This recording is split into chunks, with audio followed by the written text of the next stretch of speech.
Hello, my name is Marcus. I'm the compiler of a collection of therapy quotes entitled 1001 Windmills of the Mind, a collection of quotes taken from what's often called the psychodynamic or the psychoanalytic perspective, which long ago, as I understand it, was referred to by some as philosophical medicine or narrative medicine, helping one to be their own story doctor, helping one to use narrative medicine to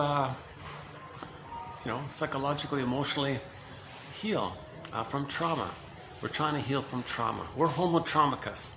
That's the working hypotheses that we're exploring at the moment. Are we homo traumicus, or can we say homo sapien traumicus, or homo sapien traumatized? We're a traumatized version of ourselves, put it that way. I'm not sure the right phrase for it. And in this part here, part D, so this is 2712, part 4 of 4, and this is 4D of 4. I had a very choppy video today, a lot of little adjustments. Never mind, not important. So I want to run through what we're experimenting with, the 45 symptoms of homo traumicus. Okay, so just the raw basic foundation are the three concepts mentioned in the previous part. One is that, as Althea Horner says, if you click the more link, you'll see the first quote there by Althea Horner. The interpersonal leads to the intrapsychic, which then later expresses itself interpersonally. Okay, so the interpersonal, the baby and the mother, that's an interpersonal relationship. He's going to create some kind of model of it, some kind of schema, script, working model, intrapsychic arrangement of his memories. He's going to record it all. And that recording, neural pathways and all this, that gets set in him. And then later, this setup expresses itself interpersonally later on. So if there's a problem with this setup, due to a painful interaction with the mother called interpersonal trauma, relational trauma, attachment trauma, okay, then when they express this painful setup, it's going to be it's going to cause problems and misunderstandings, because if the child has a traumatic script, his emotionality is stuck there, and he entered part 2, repetition compulsion. When there's trauma, we repeat. So in the present, they're going to distort the present, do like a theater staging thing to represent the past, so they can transfer the unfinished business with the mother in the past into the present, do a staging thing in the present, transfer the emotions there, and then see the present as the emotional past, believing that they're still in the past, hoping to get mother's love, get their needs met, and have a normal wiring. So repetition, compulsion, and trauma are synonymous. Okay. The third part is that if the trauma takes place before 18 months, that's sort of a key one there, whereby the child's infantile megalomania, egocentricity, primary narcissism, him thinking he's a little god on the throne, it's all about him, this whole area, that mainly dissipates post 18 months. But if he's traumatized prior to 18 months, then due to the pain around that, when he replays the trauma in the past into the present, he doesn't do it directly anymore. He identified with the aggressor. Okay. So in the present, he'll play the role of the shaming mother who shames him. Okay. So he'll find non-threatening substitute other or something outwardly to represent him, and he'll play the mother shaming him, but he'll see himself onto outwardly, then he'll shame outwardly to replay how the mother shamed him. Okay, so this was a little bit elaborated on in the previous part, part C. So I'll kind of refer you to part C for a little bit more on that. So that's called identification with the aggressor. Okay, so I think those are not bad.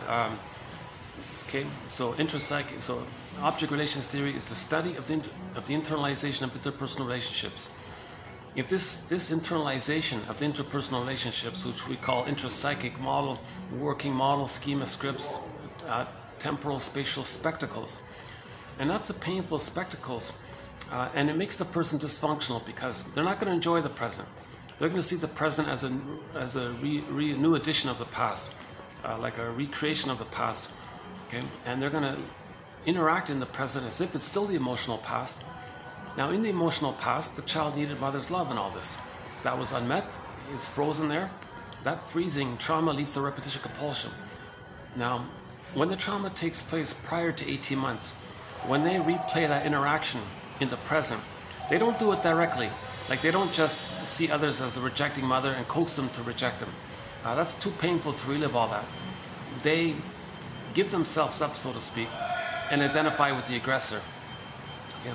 So again, in part C, a little bit of detail about this point, about how dysfunction is still trying to save the mother, please the mother. Yeah, it's getting. I had a strange day today here.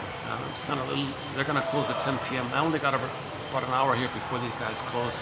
I had to wait for the guests to leave and all this. Yeah, what a wacky day today. A little bit of a strange day today. Lot of still struggling with tech issues and uploading issues and battery and storage, all these things.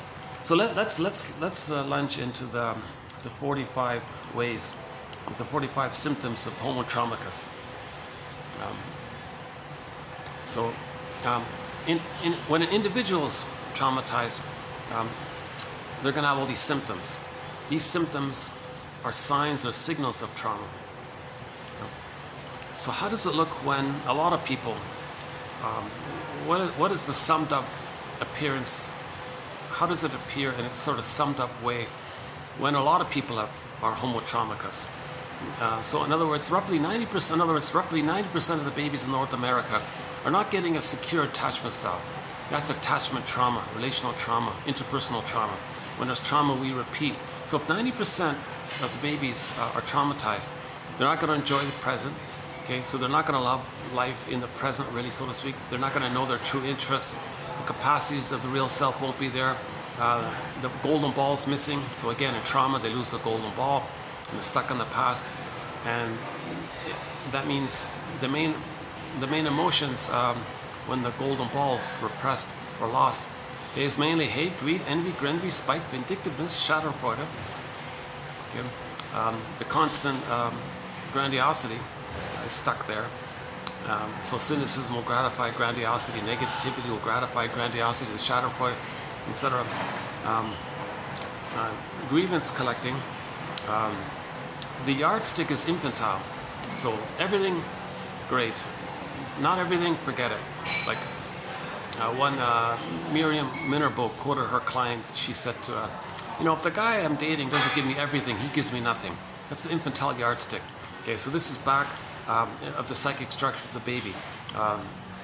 That the breast is everything for the baby, and he's special and wonderful, and that's missing. So they're still in that kind of realm there. Now in trauma, the person doesn't get enough love to know themselves, so they can't grieve. Okay, and plus, also in trauma, joy and sadness get zooped away. Okay, reference there is the Disney film Inside Out. So they're sort of kind of in this reactivity mode, so-called survival idea. Like the feeling self, the psychological self, the personhood, all of this, that's what gets repressed. Okay, so when joy and sadness get zooped away, when the golden ball goes down the well, when the children are lost in the forest, Pied Piper's story, the Hamelin story, okay, or the baby lost in the forest, or golden ball lost in the well, a lot of these images of something pure, or like a baby, or a maiden, or children lost in unconscious, okay, that's a metaphor that our innocence, our pureness, our feelings is kind of lost in the unconscious. So forest is a symbol for the unconscious. And the monomyth for all people is to get back the golden ball, or reunite with our feelings. So at the end of the story of Odysseus, of the Odyssey, he got back to a sense of self, and he reunited with his feelings, Penelope. Okay, and there's a lot. So myths and fairy tales are kind of like the commonality of myths and fairy tales. Is that myths and fairy tales describe trauma, okay, and so we get recognition of it. So myths and fairy tales are metaphors for psychological dynamics. They're true on the inside, not on the outside, kind of thing. So let's I won't go down that line too much here.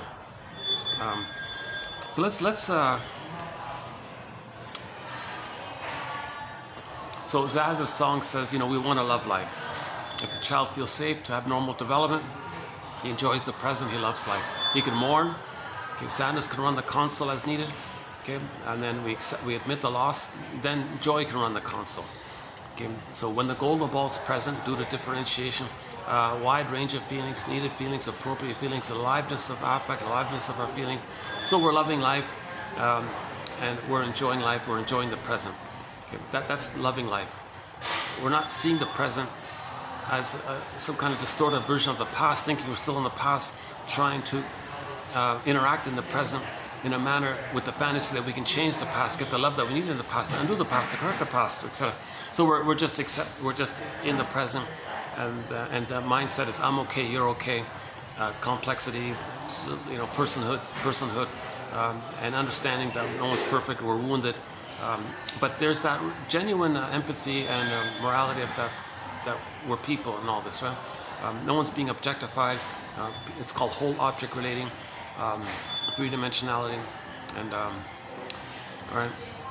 So, but trauma very early on, in particular trauma before 18 months, they call it part object relating. Okay, so baby's relating to a part of the mother, just a breast mother, and it's just utilitarian kind of thing. And he might be frozen there, and he goes through life with the intrapsychic setup in his mind that the mother, which is a part of the mother, that's supposed to take care of him and feed him and all this, is frozen there. So he's going to go through life projecting that setup interpersonally later on. So he may have a lack of empathy for others because the baby, to reach empathy, usually the baby goes through a developmental process between birth and 3. Okay, the baby needs an extended paradise, a oneness with the mother for 4 to 5 months. Out of that safety, rhythm of safety, mother's attunement, mother's reverie, mother's positive regard, consideration, soothes the baby, sees the baby, hears the baby, has present for the baby. All these things that the mother's doing, you see, it's getting laid down in the wiring, the intrapsychic. You know, and then the child has enough safety by this, seen by this, accepted by this, his identity is validated, his feelings are soothed, then he feels safe to start to have a separation. Okay, a self-concept hatches out of the blurredness of the two being one. Now he's getting now he's beginning the hatching out, the differentiation process. Okay, 4 to 5 months to 18 months, he still thinks he's a little god and all this on the throne and all this. So that's the world is my oyster phase, and now he's getting motor skills. He can walk, crawl, run. So he thinks he's like Superman now. He can do all. He has these new powers, and it's all about him. He knows everything. The world is his. This kind of thing. That's okay. That naturally resolves as long as the mother doesn't punish him for it or rebuff him for it.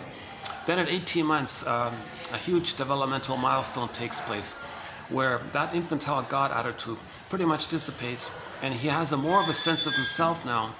Okay? Now he recognizes the reality that he's people, others are people.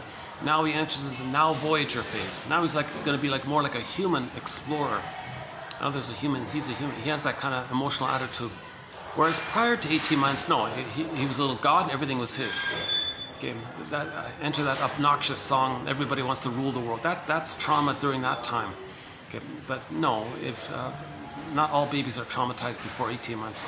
So let's say 18 months to 36 months, he's more of an explorer, assuming he doesn't get rebuffed for his learning process. By the age of 3, he has more or less the psychological birth. The wiring is laid down, and the hippocampus comes in, and he has conscious. Well, anyways, around the age of 3, the wiring, the main primary wiring gets laid down. Whatever it is, age 4, maybe 5, something like that, where he has enough memories of mother meeting his needs as of whatever he needed during those first 3 years. Fusion. Okay, infantile megalomania, acceptance, being seen and mirrored. Okay, of course, reverie and attunement and all this. And then from 18 months to 36 months, the mother provided emotional refueling and, communicative matching a little bit, and like little improv with the child, playful improv with the child, letting the child know that it's okay for him to be himself. That mother is okay with nature's greatest miracle. How every person is unique, and she's okay that their child is unique, and it's not like, and the most important thing is the child understands that there's no condition for him being himself. Okay, that's the key one there. Sometimes A mother might use what's called the Jocasta style of mothering, where she wants to use the child to comfort her, please her, and that'll freeze him up. So the child needs to see that that's not going to happen. So age 3, he gets a psychological birth that mom, okay, you're okay, whole object relating, then he loves life. By age 3, he has enough of a conscious ego to recognize his uniqueness, through which he can express via the consciousness of his uniqueness. And there's the pleasure and delight and love of life and enjoying the present. Okay, and the various capacities of the real self, described by one of our mentors, James F. Masterson, in his book, The Search for the Real Self. Excellent book. And he lists the various capacities: intimacy, mutuality, not distorting the present to replay the past. He's enjoying the present. Okay? And he has a joy, runs the console, serene, inexhaustible fullness of being. He has that kind of feelings connected to his body. He feels more embodied, so he's making sense. He's loving life, and he's more generative, and he's warm and affectionate, and he has empathy and feelings of regret and wants to make reparation. He feels badly if something goes misunderstanding. He wants to repair. He has the more, quote unquote, more human side of being human, has sort of developed in post age 3 with normal development. Unfortunately, a lot of children are not fully getting all that. So if they're traumatized prior to that, then they're stuck there. Okay. Now, with that stuckness in the past, the theory is repetition compulsion. They're going to recreate that problematic, painful interaction with the mother, transfer that with others in the present, okay, and see if they can get the outcome, the proper outcome for the past. It doesn't make sense, right? Like, nobody in the present can be the good mother for the past. There is time, but when the baby's traumatized, it's in a state of timelessness. There's no time early on. The non-reporting brain, the implicit memory system, the pre-verbal memory system, the pictorial memory system, they're called primary process mentation, myth and fairy tale world, that whole area, there's no time in there. Okay, now he's traumatized doing that timelessness place, infinite, no time. So, but there is time. So there is time, but he thinks, no, it's all time is that time, that past time. So he's transferring the emotional. So there's a split. The emotionality is always the past. Emotionally, it's always the past. Now, there's a split there. Now, his cognitive development, and he can still get awards in sports or whatever. He can still get 10 PhDs. His other aspects can still develop and progress. So there's like a so-called split like that. But that's traumatic. The issue is the feelings. We live to the extent that we feel. So the feelings, the organism seeks healing to get back the feelings.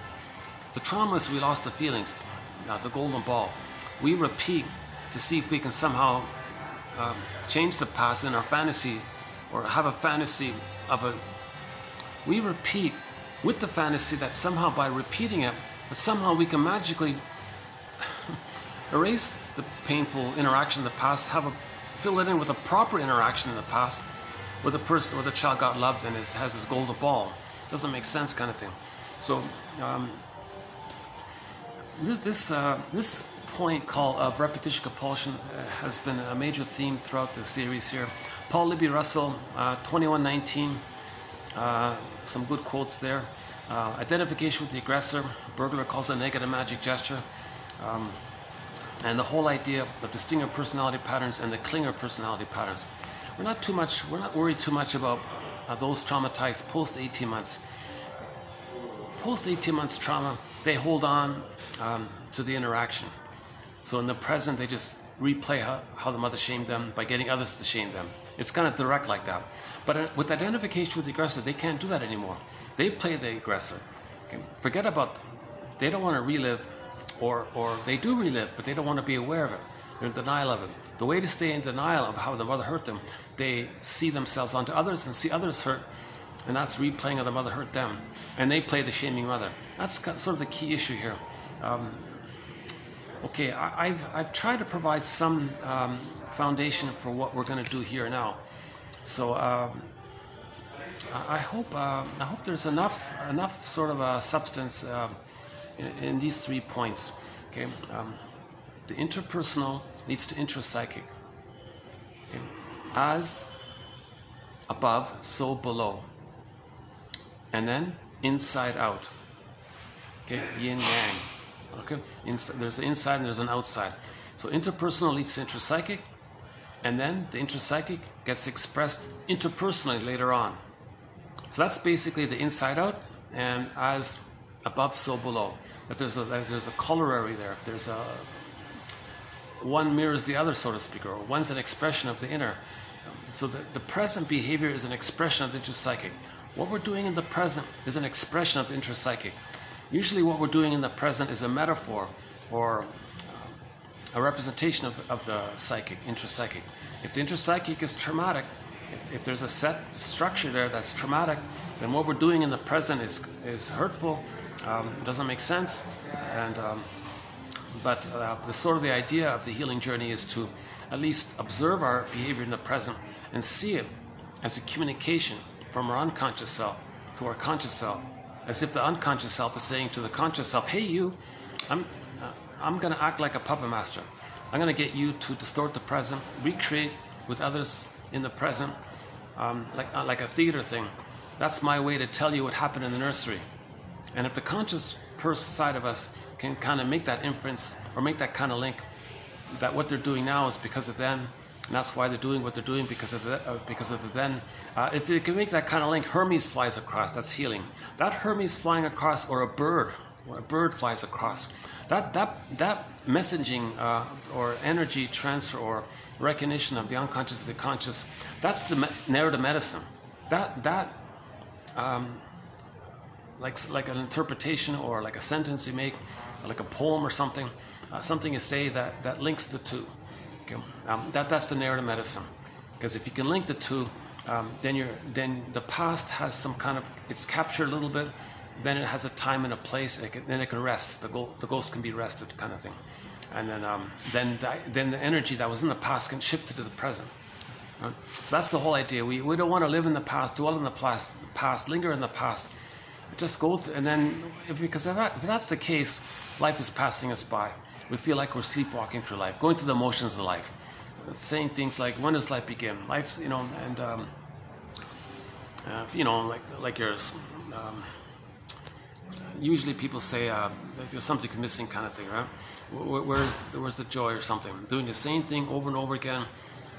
We're gonna keep on repeating until we recognize that the repetition is a communication from our unconscious self. It's a message from us to us.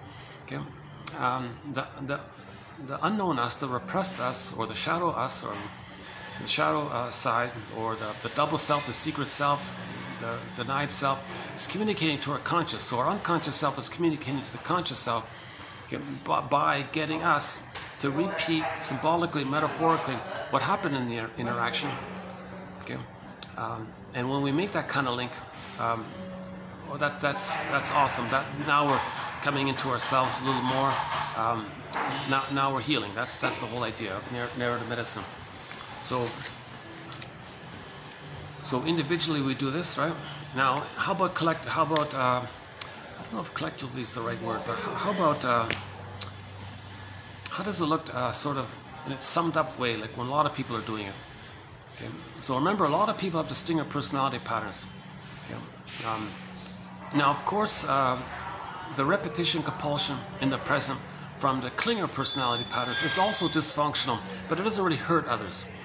It's just kind of stuck in a childlike place and not really growing up, but nobody's being hurt. But in distinct personality patterns, the things are exaggerated and they felt more hurt, so that there's more hurt outwardly to replay the mother hurt them. So things are compounded and like that, right?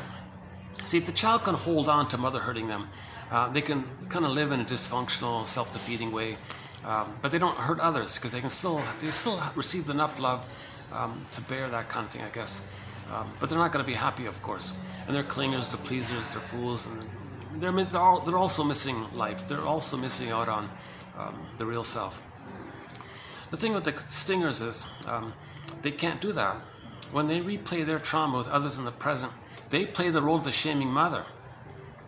So that's why the hurt is, it's like the hurt and then they're hurting others, right? So the self-help says hurt people to communicate their hurt. The clingers don't really do that too much, right? The clingers just get others to hurt them so that because they're hurt, something like that, right? So it's really the issue about the clingers. In part C, the previous part, one of the slogans of the stingers is that the bad breastfeeding, the baby's enraged. Okay? So he's enraged.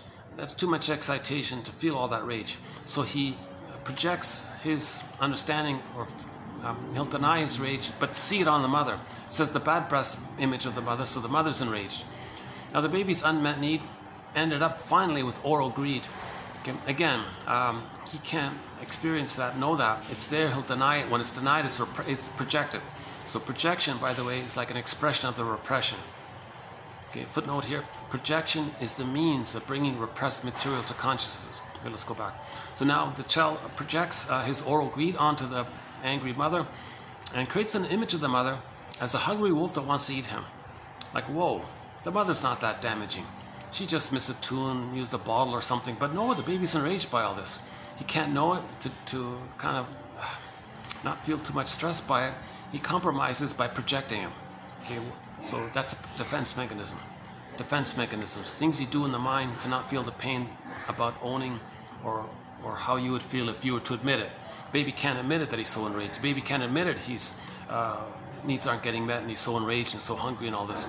Well, the mother's the devouring one. She's the angry one. She's the hungry one. She's not me. The child denies. It's there, but he denies that it's his.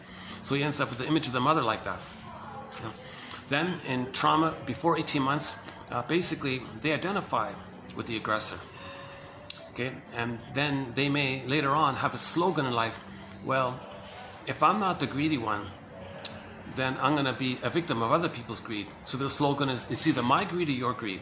Okay, so that's a sign of trauma. That kind of slogan, trauma. That's the thinking of people call it perverse thinking or distorted thinking or psychotic thinking. We don't know what it is. It's nonsense. The mother doesn't want to eat the baby. The mother's not a hungry wolf.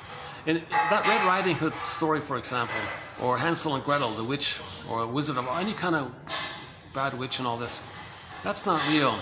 That image is what the baby composes. So he's got the disappointing bad breast experience, but that image of the bad breast, he infuses in his traits of rage and oral greed and ends up with an imago of the mother as a monster like this. But then so he has that image in there and he's going to act like the aggressor. Then from that infused image that he's imitating, he'll have like a slogan in life. Well, it's either my greed or your greed. So that's when a number of people have this philosophy. That's going to cause a lot of harm outwardly. Now we're entering into homotraumicus. So when more than one do this, when people as a team or whatever do this, now we're entering into the homotraumicus area. The main emotions for the stinger, again, trauma before 18 months, one of the stinger personality patterns. Okay, so if the child didn't get enough love, he's going to be mainly angry. This image is vividly seen in the Disney film Inside Out. When Joy and Sadis got zooped away, mainly anger was at the console. So I won't go into details here about this now. Let's see if I can get this in 45. So let's start with number 1. Again, this is speculative. This is just we're being a detective here. We're exploring. Maybe these are stepping stones for better ideas. This will be updated. Maybe these are just prompts to free associate with, to see what comes up. Maybe it's an idea. Maybe we can incubate it and see what comes up from it. Little clues, just hypotheses, ballpark approximations. So the basic, I think the basic for this is the first 3 that we mentioned. Okay, as above, so below, and then inside out. The interpersonal becomes intrapsychic, and then the intrapsychic is expressed interpersonally. Okay, and then the theory about repetition compulsion. Trauma, we want to repeat it, hoping with the fantasy that we can change the past, undo the past. Okay, and number 3, identification with the aggressor. When people repeat, they don't do it directly. They imitate the mother, find innocent others standing for them and shame them. That's them replaying the record. All this out of loyalty, all this out of that if they're loyal, then they're going to still try to save the mother. So ultimately, Morton Keesem, 2291 and 2, another important quote, he says all of this dysfunction, all of this not making sense, it all, okay, shall I compare thee to an onion? If you layer it all down, the root source stem of it is that the person is still trying to save the mother. Babies have magical thinking. They think they create everything. They make everything. Omnipotence of thought. Unconditional hallucinatory omnipotence. So they make everything and all this. If the mother is not providing love, the baby thinks the mother's crying for love. Well, don't worry, mother. I'll save you. I'll correct you. And he's stuck there, and he's going to keep on trying. Now, in the process of trying, he's got to be loyal to her. To be loyal to her, he's going to imitate her. Because if he imitates her, he's providing fusion and symbiosis that he believes she needs. Okay. And plus, the baby needs an attachment, so he's got to have a mother. So the only way to have a mother is to act like her. So it's kind of really infused in like this. So that's maybe one of the nuggets here, is that a lot of this dysfunction out there is because we have the false belief. We created imprint of a false belief that it was our job to save the mother. Nonsense. It's not the baby's job to save the mother. So the issue is when mothers don't love the babies, okay, the baby's experiencing mother's cry for love. Okay. Now, another point here is that if the mother's not loving the baby, then she's hating the baby, in effect, from the baby's perception. He treats himself the way his mother treated him, so he'll hate himself. Now he's criticizing himself. So as he's being dysfunctional to try to save the mother, the memory comes up called the superego. Did you save the mother? You're trying to do something you want to heal now, you want to feel, you want to be yourself. Did you save the mother first? It's impossible. This kind of really archaic, deep belief somehow has to be addressed or looked at or considered or reflected upon or questioned or examined somehow, because maybe Morton Keesem, he's onto something there. So his book is called Affect, Object, and Character Structure, chapters 8 and 9. I think I plucked out the best quotes, as mentioned before, 2291 and 2. Okay. Things have been so busy all day long, all night long, and now it's finally kind of calmed down. Let's see the time. Do I got a time here? What is it? 9:15. Okay, I've got about 40 minutes here. I'll do as much as I can here. When they close, I'll maybe go outside somewhere. Okay, so here we go. This is a tough one. There's been a lot of build up to this.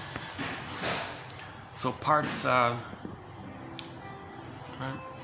So parts 1, 2, and 3 were build-ups, and this part 4, the A, B, and C were also build-ups. Now we're going to finally run through this. This will be updated. So here we go. Symptoms of Homo traumicus. Number 1, pollution. Pollution. Why are we polluting the planet? So we're traumatized. Well, what does that mean? Okay, theory here is baby in the uterus gets his food down the center vein in the cord. Again, the cord has 3 veins. The center one that goes straight down, and then from the baby up to the placenta, 2 spiral up. Just check out the symbol for the medical profession. You got the staff there straight down, and the snakes that spiral up. The whole medical industry profession bases the healing on that cord, because it's very healing for the baby to be fed and have the placenta metabolize. So there's a very healing flow there and all this. So I think they may be inspired by this. Anyways, never mind the historical source of why they chose that symbol. But it does seem to really imitate the cord, doesn't it? The staff, the center vein, through the spiral up. Well, in the umbilical cord, there's 1 straight vein down the middle that sends the food.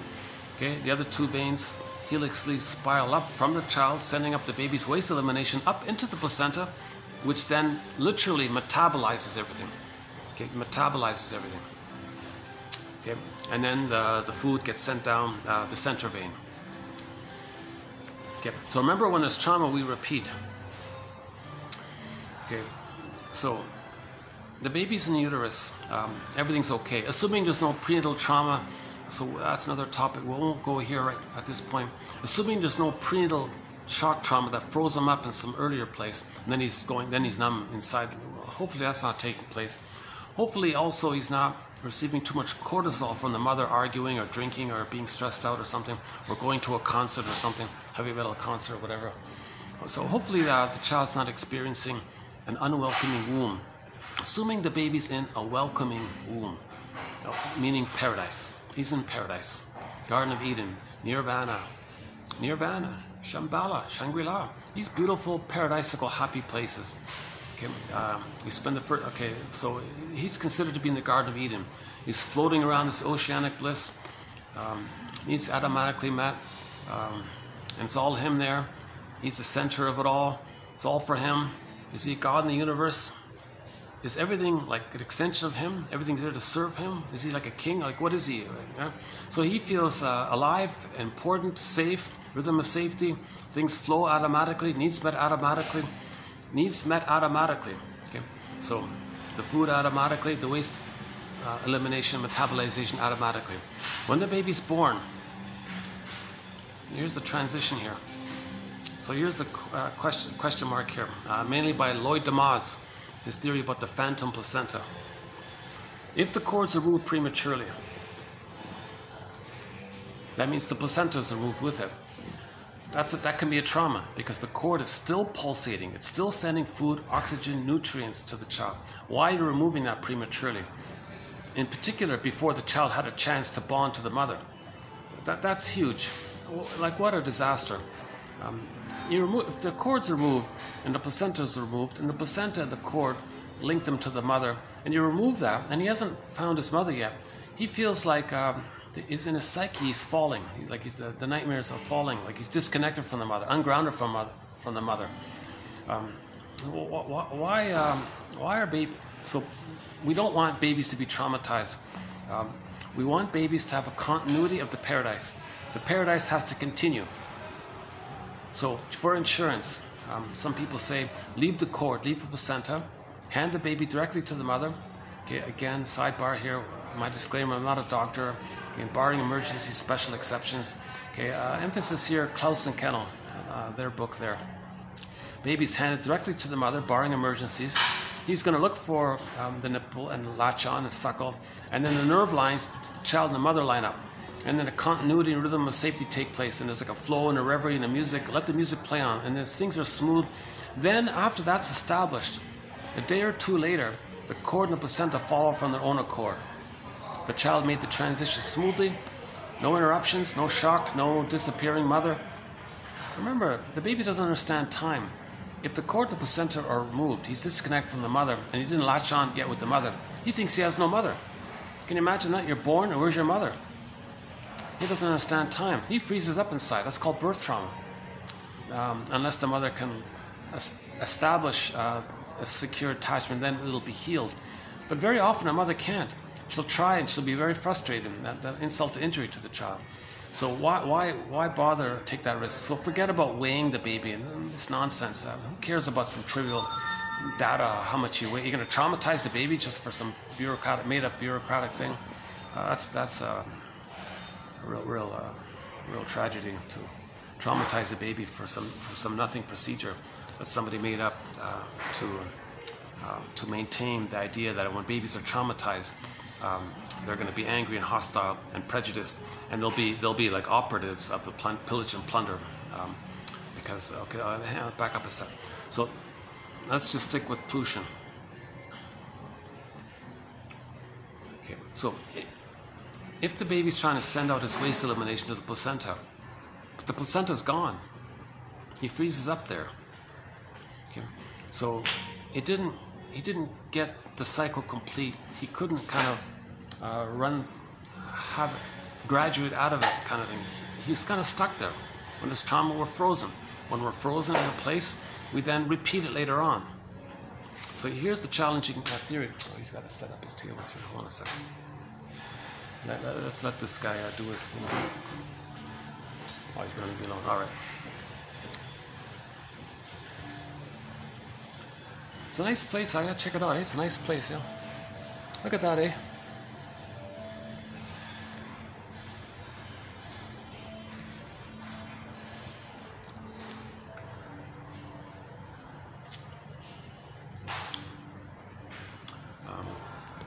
Yeah, I'll come here more often now, as often as I can. Okay. So if there's a freezing effect where the baby sent his waste elimination and it got frozen there, and he's traumatized, where's the placenta? And he's blocked up or something. Oh, hang on. Backtrack inside C. There's another one. Okay, let me sidebar here. Just pause the button here. In part C, I think we were talking about some of the phrases that were used to describe the freezing of the emotions: emotional hypothermia, alexithymia, emotional catatonia. Another one is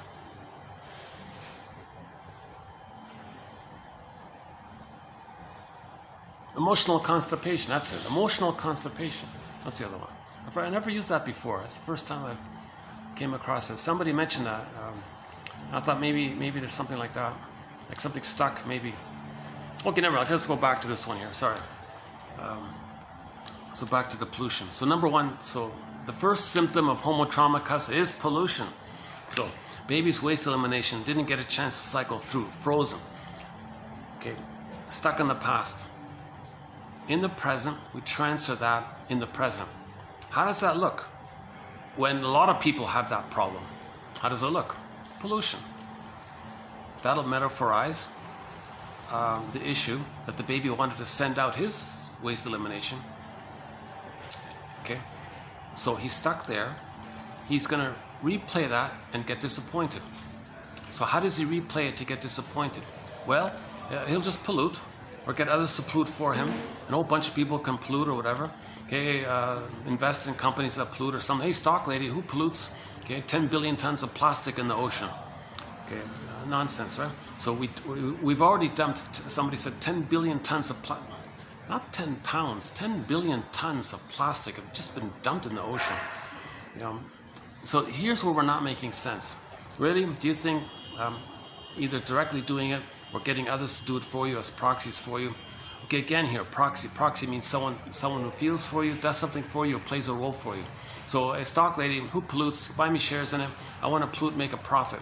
Because the cycle, he pollutes and gets in the food, the money, the material, the mother. Right?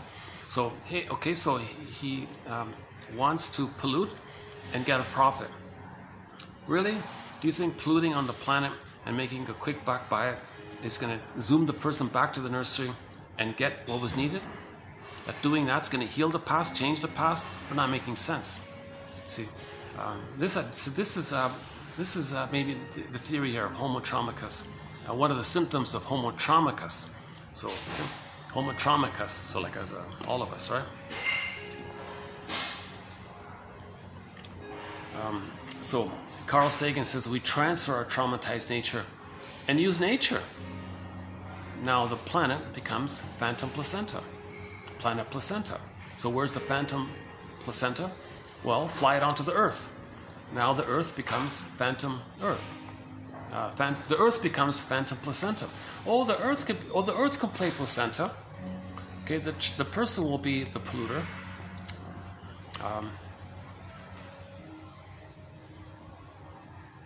Yeah, it'll be direct, right? It's not identification with direct. This will be like direct. They'll play themselves. They'll put the placenta on the planet and replay the disappointment. Okay, at birth, the placenta was missing, so they were disappointed by the placenta. Hey, placenta metabolized. It was gone, removed. Okay, Earth metabolized the pollution. Disappointed, can't do it. The Earth can't.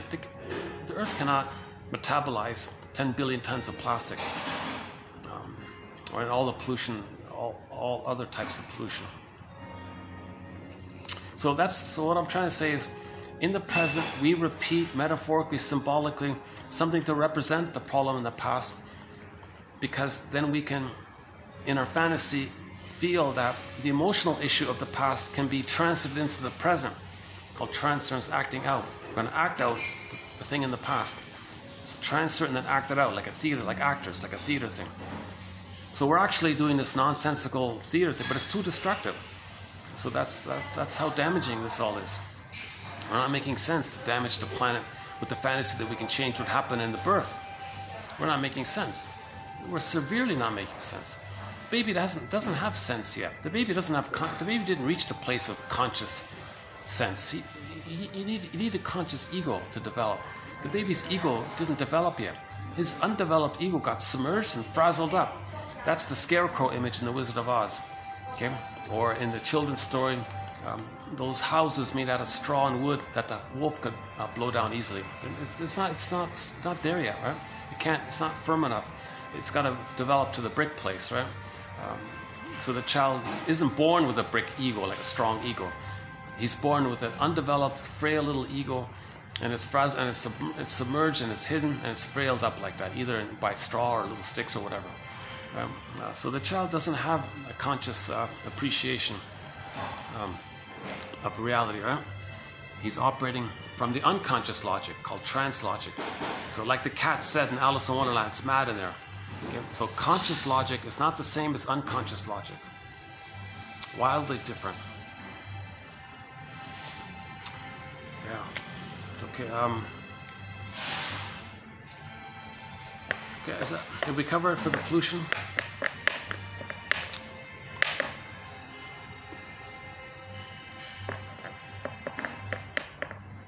Okay, let's just leave it there for the pollution. So number 2, okay, the second symptom of homo traumicus is that there's supposed to be a kind of an ecology with the mother-infant dual unity. What if that ecology, that system of the mother-baby interaction, maybe the baby's removed from the mother or something like that. They broke the ecology and the baby's traumatized. Where's my mother? And third person enters in, blames the third person for taking away their mother. The whole ecology got messed up.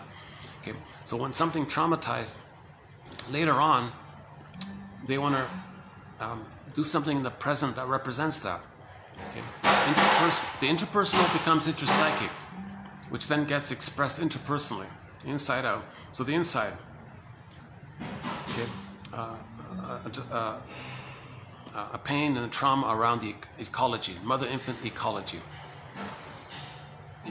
Okay, express that in the present later on. So how is that replayed or expressed or transferred? How is that transferred collectively? So, hey, stock lady, ecology, yeah. Who breaks the ecology out there in nature and all this?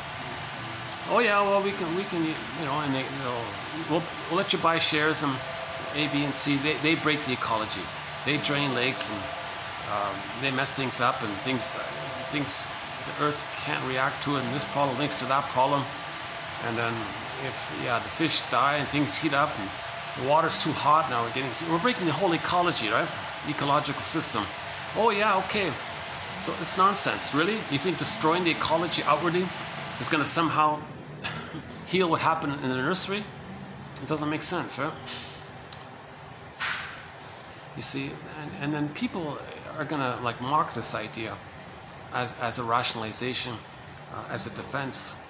At least consider, right? Like, does anyone have any better theory for why we're polluting and destroying the planet and all this, destroying the food supply? Why are we doing this? Okay, ecology. Yeah, and then someone said if the heats are heating, yeah, and recently, about 2 weeks ago, a bunch of dolphins dried up dead on the shore in Brazil somewhere. So the ecology's all messed up because the oceans are getting too hot and all this. So the person says, oh, really? Well, my mother destroyed the ecology that I needed. I'm going to identify with her. Now the aggressor one. I'm going to identify with the aggressor. I want to destroy the ecology outwardly. So there's the stinger one, identification with the aggressor. So number 1 about the pollution, maybe it was like more direct. Okay, just quickly again, on that record of the memory, baby shamed by the mother who shamed them. Okay. In the replay, if the person plays themselves and see others as the shamer, that's direct. In the replay, if they play the shaming mother and put their innocence onto others and shame others, that's the stinger one, identification with the aggressor one. Most of these are in the identification with the aggressor one, but a few of them might be both, or a few of them are just mainly more on the direct one. So that's why we have to lay down that foundation of the two ways the reenactment takes place. Okay, the identification with the aggressor, or negative magic gesture, or the stinger way, let's say, and the more benign one, or the clingers and so on. Okay, let's leave it there. Number 3, the third symptom of homotraumicus. The baby's feeling diversity got squelched. Right? Wide range of feelings, diverse feelings, needed feelings. Oh my God! In an emotion area, you got a dictionary of feelings. You got like hundreds of feelings in there. That's all broken. All the person knows is hate, greed, envy. Get this limited, narrow cyclops one eye, just mainly hate, basically. So it's the feeling diversity got lost. Wow. A stock lady who breaks diversity outwardly, like biodiversity. Oh yeah, we cause all these birds to become extinct, and yeah, okay. Well, now the aggressor. Okay, mother destroyed their feeling diversity. They want to act like the mother, stay loyal to the mother, to save her, imitate her. Got to act like her. She destroyed the child's diversity, emotional diversity. Okay, transfer that intrapsychic into the nature outwardly. Okay, act like the shaming mother who destroys diversity, and transfers the emotional diversity onto biodiversity. Biodiversity can metaphorize. It's close enough to transfer the emotional diversity onto. Okay, so then they. So either themselves directly or through the proxy. A stock lady who destroys diversity. Buy me shares in those who, so for example, the black-billed woodpecker. That lovely woodpecker, the one that the cartoonist used to base his character, Woody the Woodpecker, the children's cartoon. That woodpecker is gone. It's gone. When it's gone, it's gone. It's extinct. What a horrible, it's an awful feeling, these kinds of things. Now somebody might question at this point, don't they care? You're not giving validation for their situation. The baby didn't reach a place of care. When the baby's traumatized that early on, he didn't develop to the place of caring for the other. He's still in an infantile solipsism, hall of mirrors, it's all about him place. He didn't reach the place of mutuality, I'm okay, you're okay. He didn't reach that kind of place emotionally. So he didn't reach the place of being able to care for others. He only has looking out for number one, it's just only him, okay? Egocentricity, infantile God, searching for the throne. Karen Horney calls it the search for glory, the glorified self, the idealized self, the ego ideal, this throne, like this all about you. Everything serves you. This, like the Peer Gynt's and the Don Juans are kind of in there. Any kind of very self, all these whole narcissistic types that we're all familiar with. They don't care. They don't have empathy or reparation. So then somebody says, so somebody's not noticing, validating this. They didn't reach enough love to develop to the place of care. So if you say to them, don't you care? They'll be enraged by this. You're giving them feedback. They're not going to trust. They don't trust anyone, so they don't care what you say. So yeah, number one, they don't care, and they don't care what you say. So the care hasn't entered into the psychological picture for the most part. I mean, like care, like human to human care, that kind of care. Another example is if the baby is enraged and he's biting the nipple, he doesn't recognize that he's hurting the mother. He doesn't care. He doesn't notice it. He doesn't notice it. The baby might be with his gums or something pressing the nipple very hard, and the mother might actually be in pain for a while. Baby doesn't notice that he's hurting the mother. He's just so enraged, it's all about him. So he didn't reach the place of the developmental place of caring that the mother has feelings, knowing that the mother has feelings, feeling badly that you might hurt the one that you love and you want to repair and make reparation. He doesn't reach that kind of place. Okay, so that's why a lot of people pollute, short pillage the planet, destroy the environment. They're not going to care. It's out of the baby emotionality place, right? Okay. That was number 4. Number 5 is greed. Okay, so greed is part of the repetition compulsion to transfer the disappointing breast onto material.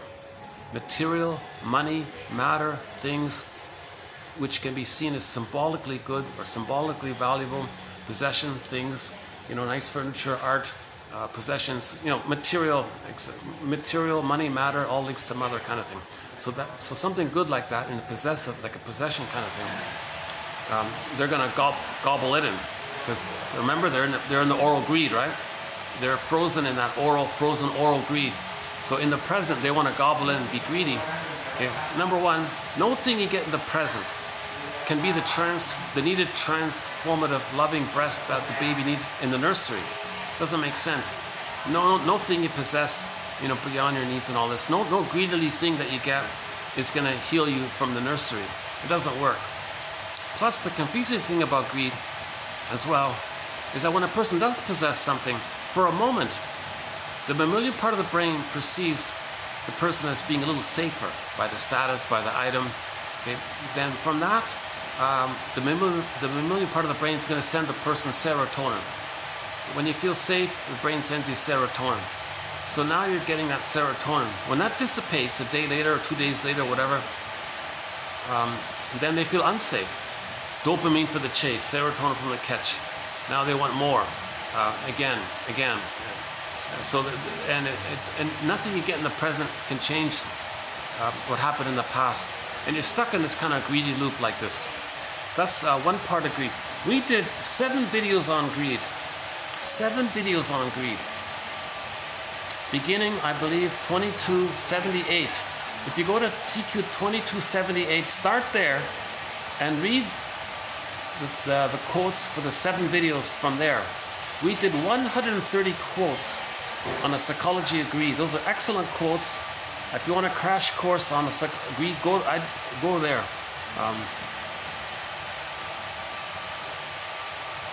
Okay, now the Singer personality patterns in particular are driven deeply by envy. So, okay, all of this short selling the planet, pillaging the planet, and all this. So when we became Homo etraumicus, sometimes it's called someone called it Homo economicus, but more specifically it's Homo short-sellicus. So the mother short-sold the baby's soul. Short-selling, as I understand it, means you profit from the destruction of something that was good. Something's good, you plan to see it wrecked, and you get a profit. It's called short-selling, something like that. The mother short-sold the baby's soul. Baby becomes Homo short-sellicus, like when he imitates her. If the mother short-sells the baby's soul and he identifies with the aggressor, later on he'll be Homo short-sellicus or Homo etraumicus. So what drives short-selling? A famous short-seller about a year ago went on camera and said, what drives all of this short-selling is envy, not greed. Greed is just a tool for the envy. The true driver is envy. So what's envy? The baby believed that the mother hated all of his goodness. He's got to identify with that. To have a mother, to try to save the mother, he's got to imitate her and be loyal to her, to keep on imitating her. To be loyal to her, he identifies with her, he's got to act like her, to be loyal to her, to maintain his efforts to try to save her, he's got to act like her. So he's going to function where to that fantasy end where he can save the mother, he's got to hate goodness, the way his mother hated his goodness. So he feels safe with the mother and has a mother if he hates goodness. That's called envy. So outwardly, whatever's good out there, he wants to see it damaged. Because in the nursery, he had goodness, mother damaged it. So this short seller, the 100-year-old guy or whatever, he's saying, we misled you kind of thing. It's not greed.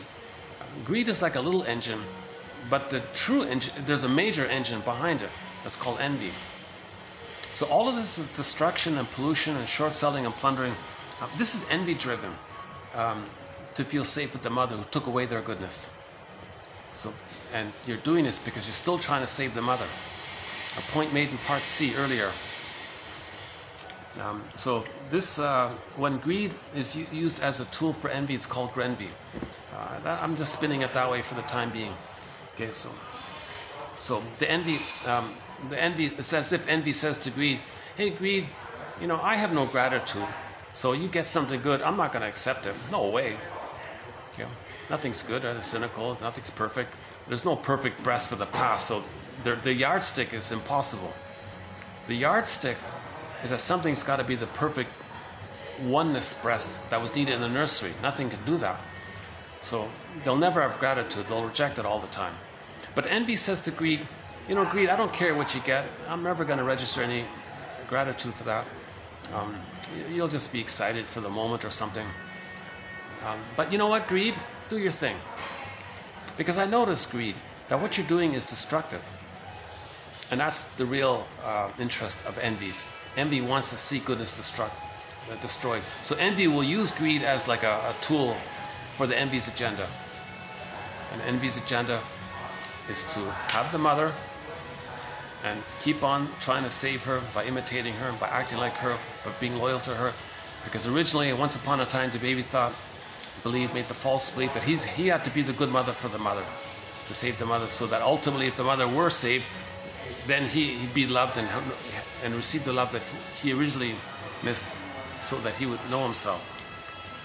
So envy, grandy. Okay, related to this is attachment, loyalty, and Schadenfreude. Okay, so Schadenfreude. This is a perverse pleasure. It's not a natural pleasure. Miriam Minerbo from Sao Paulo, Brazil. She says a lot of mothers who use the Jocasta style of mothering, they have this power. They abuse it. They exploit it. They're corrupt, in effect. So when the mother uses the baby to try to meet her unconscious needs, when the mother uses the baby in some way to comfort her, to please her, and not be a mother to serve the baby, and she turns it around, baby, you take care of me. Oh boy, I have a huge abuse of power. Of course, the child freezes up inside, emotional hypothermia and all this. Petrification, turns stone inside. Yeah. And by the way, in the Robert Bly story, the golden ball is locked in a cage. The key is under mother's pillow. Meaning when the mother uses the baby to meet her unconscious needs, that's why the child's golden, that's the link to why, or the clue to why the baby's golden ball got locked in a cage. So when the mother uses the baby, sometimes she sees herself onto the baby, replays the record that she has in the new situation of having a baby. She plays the shaming mother who shames herself, but she sees herself onto the baby, shames the baby. Repetition compulsion. Really? She's going to shame her own baby, thinking that by doing so, she's going to be healed from her trauma? See, we're not making sense. Homotraumicus. Symptom of homotraumicus. Sometimes the mother uses the baby to comfort them, to parentifize the baby. Okay, that'll do it. And there's a few other ways that some mothers use the baby like this. Now, in whichever of those ways the mother uses the baby, she gets some kind of pain relief by this. If she's hating the baby's containing mother's hate, so she felt soothed a little bit. Okay. So she got some kind of quote-unquote pleasure at the baby's painful expense. That's called Schadenfreude. Baby identifies with the aggressor, goes through life to be loyal to the mother. He's got to have Schadenfreude because the mother had Schadenfreude on him. See, it's very homotraumicus. This is really quite a painful symptom of trauma. In normal development, with I'm okay, you're okay, the pleasure comes from expressing your real self. John A. Sanford says, the Great Spirit loves it, wants it somehow that everything is unique. Everything individuates. Every leaf becomes the leaf it's meant to be. Every turtle is the turtle it becomes meant to be, etc. With humans, for us to express our uniqueness, we need a consciousness. That consciousness, when it's there, through which we express, that's pleasure, that's normal pleasure. Shining your light, shining your uniqueness. It's not at someone's expense, right? It's different. But in trauma, that's missing. The ego's damaged, and the only pleasure they have is this so-called perverse pleasure, where the mother got pleasure hurting the baby. They identify with that. To stay loyal to her, they get the perverse pleasure the way the mother got perverse pleasure, called Schadenfreude. all this is related to maintaining the attachment, to maintain the ongoing efforts to try to save her. This is not, we got to heal this somehow. It's not the baby's job to save the mother, and mothers shouldn't covertly inject this condition onto the baby. Now, this still the best. I'm not going to get this in, am I? Okay. Maybe what I can do is, okay, I'll just let the camera run out on its time, whatever it is, and then I'll do a part E. This is part D, right? Then I can do a part E, right? Yeah, okay. Let's do it that way. Yeah, okay. Let's not worry about it.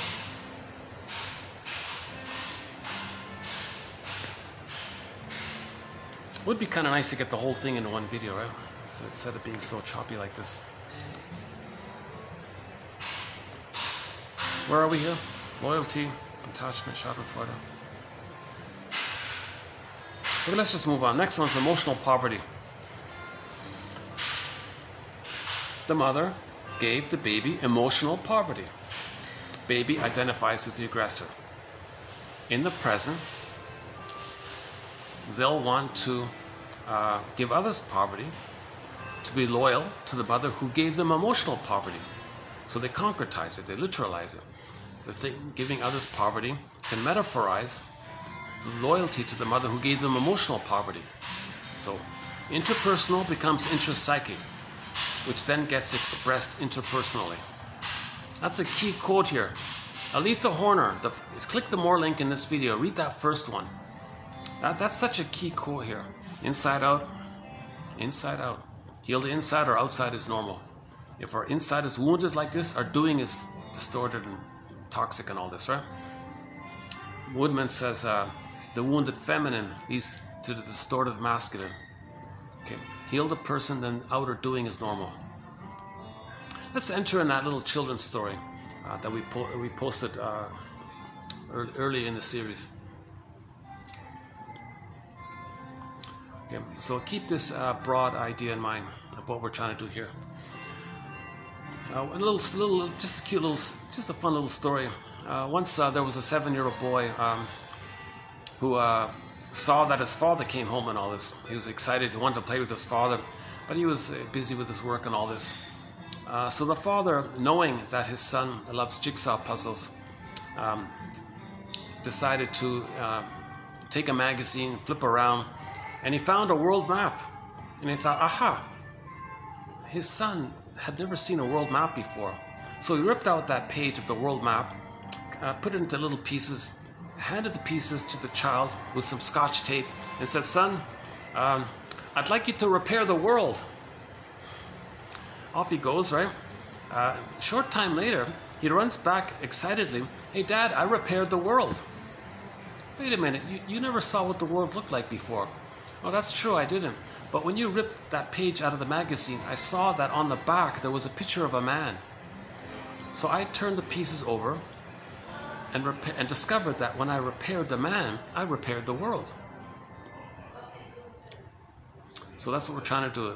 If we heal ourselves, our outer doing will be normal. We've got to heal ourselves. We've got to look within. So psychoanalysis is a huge offering in this area. I think so. There's a lot of confusion. That's why we don't have any Freud quotes in this collection. No Jung, no Lacan. Those three, the translation problem and the obscure jargon, we don't include any of those quotes. But they're important people because they inspired a lot of people to wade through it all, and they write more clearly in all this. Likewise, Adler and Kohut and a lot of other big names, we don't really cover them. These 10,000 quotes in our collection here, which I believe everyone over 40 can benefit from having, these are advanced self-help quotes, psychologically minded self-help quotes, or more clearly written analytic quotes from the shrinks. That sort of mid-range there. So we're not in the either or, right? Not the magical thinking of the self-help or the obscure quibbles and debates about what a term should or might mean and all this red herrings. So I'm avoiding those two opposite ends, and mainly most of it's in the middle. This heartful, practical healing side. Okay, these quotes have a certain quality to them because they're educational, teaching us about this perspective. They're all relevant to narrative medicine, healing the soul. You know, the tone is friendly and warm. And these quotes, quantity, they're not too short, not too long. Okay. Average quote is like 1 or 2 sentences long. Oh my God, yeah. So we'll talk about that point later on. Gosh, what's kind of nice here. It's too bad. My first time to do it here like this. I hope I'm not bothering the staff over there. But I guess they're used to it. I guess I'm not sure. Or maybe they're relieved that I'll check in with them if they're okay with my talking like this. Emotional poverty. Jesus Christ. See, that's a severe symptom of trauma. So poverty's man-made, right? Now, part of the poverty is linked in with the pillage part. Mother pillaged the baby's soul. She plundered the baby's soul. Gave the child poverty. Identification with the aggressor.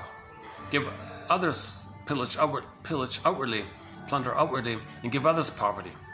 Okay, that'll symbolize the original setup with the baby in the nursery. As beloved, so below. Inside out.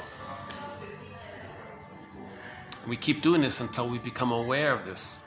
Once we're aware of this, we have therapeutic turning points. We start healing. The awareness of this inside out, that's the healing. Okay, 1 sec. Yeah, okay, so let's elaborate a little further. So why are we still pillaging and plundering?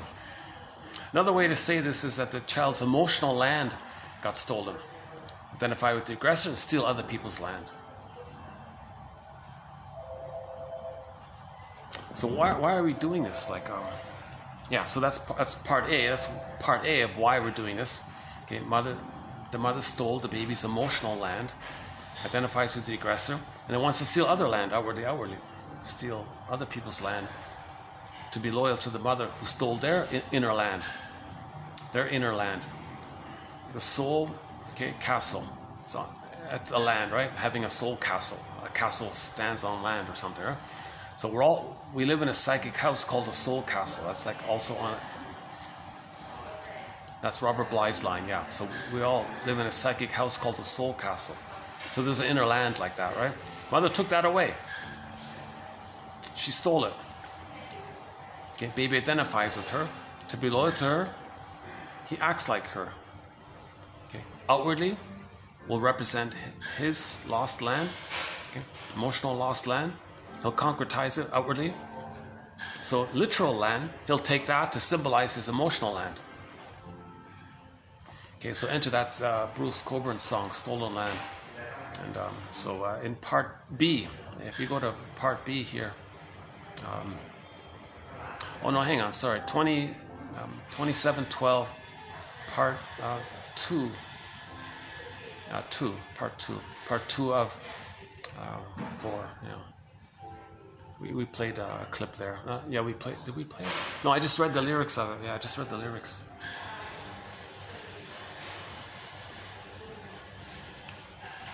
Okay, so another part to why we plunder and pillage and steal other people's land and all this.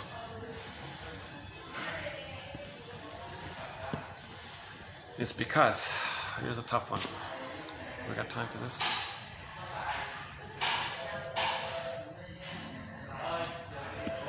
Okay, this part is a little involved though. Okay, when we evolved from Homo bodoensis. Okay, so what I'm leading to is prejudice, right? And the loss of passion. And the association of those having a shade of brown tone of skin as having passion. Not because of the tone of skin, but because of the child rearing, of traditional loving the babies. And I was in a place with a son, let's say. And for some reason it seems that when people lived in other places, and lost the tan, it's not because of the loss of tan, it's because of the way babies were raised in that different environment. So it's about that, right? So back up a sec. As mentioned in part C, we used to be Homo bodoensis. Okay. So we're all from that one hominid, Homo bodoensis. It took us 1 million years to grow the cortex to become Homo sapiens. Then we spread around, settled in different places, I guess. While we were in different places, we became traumatized versions of ourselves while we're in different places. Okay? So those who were in places with less sun, okay, they got, so the interaction with the sun affects the chemical called melanin that influences our skin tone. There's no, again, like mentioned before, there's no white skin or black skin. Forget this nonsense. Everybody has a shade of melanin tone of skin, a quantity of melanin. Okay, 1 to 6, I think they said. So even if a person has like only one amount of melanin, the tone is based on the melanin. So it looks like a shade of beige, in other words. So everybody's got a shade of beige to a shade of brown. Jane Elliott says, well, the shade of beige and the brown, they're all based on melanin. So she says the shade of beige is scientifically a shade of brown. The shade of beige tone of skin is actually technically a shade of brown tone of skin. She says we're all Africans still, right? And we're all cousins, by the way, too. Another point. Because we all came from that massive family when we evolved to Homo sapiens in Africa somewhere, right? Okay, anyways, when we settled in different places, over time, there were trivial biological variations, cosmetic, superficial things. Over time, based on the interaction with the sun, the color of hair, eyes, and skin tone changed in relation to the interaction with the sun. Maybe dye was a factor, I don't know. But anyways, but it's not about skin tone. It's about transference. Meaning, it seems, okay? So we played a clip by Claire Daly. If you go on YouTube, type in July 11, Claire Daly. These are the crimes of apartheid, is that right? These are the crimes of apartheid, I think. It's only a 1 minute and 24-second clip. I think I played a portion of it. So she says that the plundering and pillage, she calls plundering and pillage white European expansionism, colonialism or something. I forgot the exact phrasing of it. So she mentioned it specifically. And in the song Stolen Land, he's saying, Bruce Cockburn sings, yeah, we're still doing it kind of thing. And when are we going to realize this is nonsense? We got to learn this is nonsense. And what steps are you going to take to make things right, he says. Okay, so it seems that when people settled in places with less sun, maybe that environment caused the babies to be raised in a different way for some reason, like a lifestyle issue or some change in the way babies were raised seemed to have taken place, which left the baby more traumatized, meaning he lost his feelings. So Robert Blythe uses the term passion here. So maybe the theory is maybe those with the shade of beige tone of skin maybe felt more traumatized in that area of feelings or passion. Okay, identification with the aggressor. Mother took away their passion. Well, who has passion? Okay. Well, wait a minute. People in traditional places, okay, so that they maintain the shade of brown tone of skin, but it's not about the tone of skin. It's that in Africa, whatever, that area, mothers maintain the traditional way of feeding the baby. And still, in some traditional tribes, mothers still breastfeed and hold the babies properly and giving it to him and all this, right? Think about the power of love, eh? All the poverty and suffering inflicted over there, but the baby was loved. He's still holding up like that. You see, that's...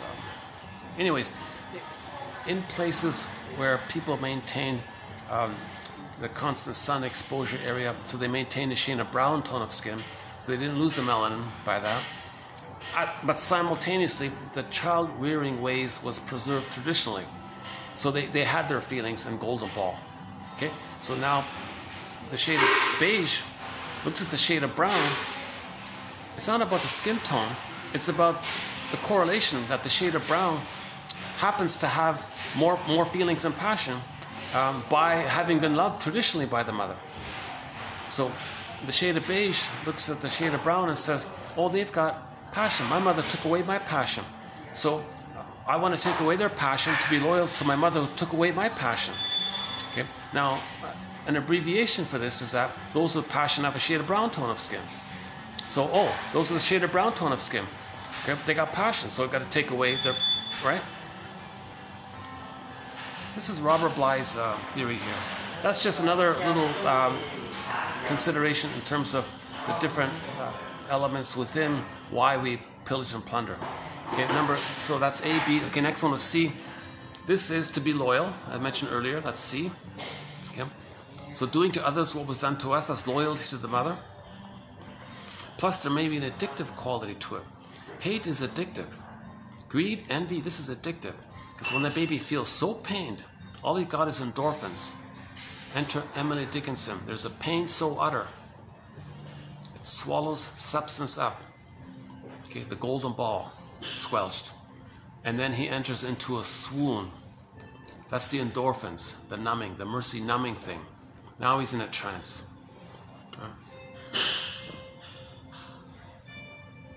So maybe that took place more when child rearing ways were dramatically altered. So this is Lloyd Demas's, another one by Lloyd Demas, underappreciated author. Yeah, he says a lot of important things. Lloyd Demas, yeah. So yeah, the Phantom Placenta is from him, and his general thesis is the more we love the babies, the better society will be. The more the babies are ignored and all this and thingified, the worse things are. Don't traumatize the babies, put it that way, in a nutshell.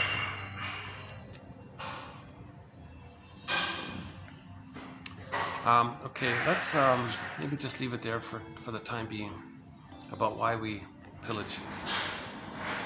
So the mother pillaged the baby's soul, baby identifies with the pillager, okay, transfers that infantile nursery time experience into the present, okay, and then communicate the intrapsychic interpersonally in the present, transfer the past into the present.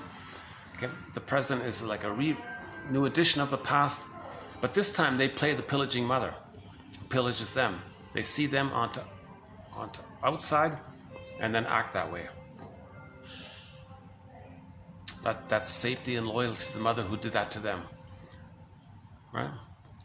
So, by the way, just to fast forward for a minute, a preview, at the end of it all, we'll talk about forgiveness. Because once we forgive the mother, we can heal. See? So you got to be a psychological detective about our mothers. So we'll get there. You know, find your mother's favorite jokes. Find out what your parents' favorite jokes are.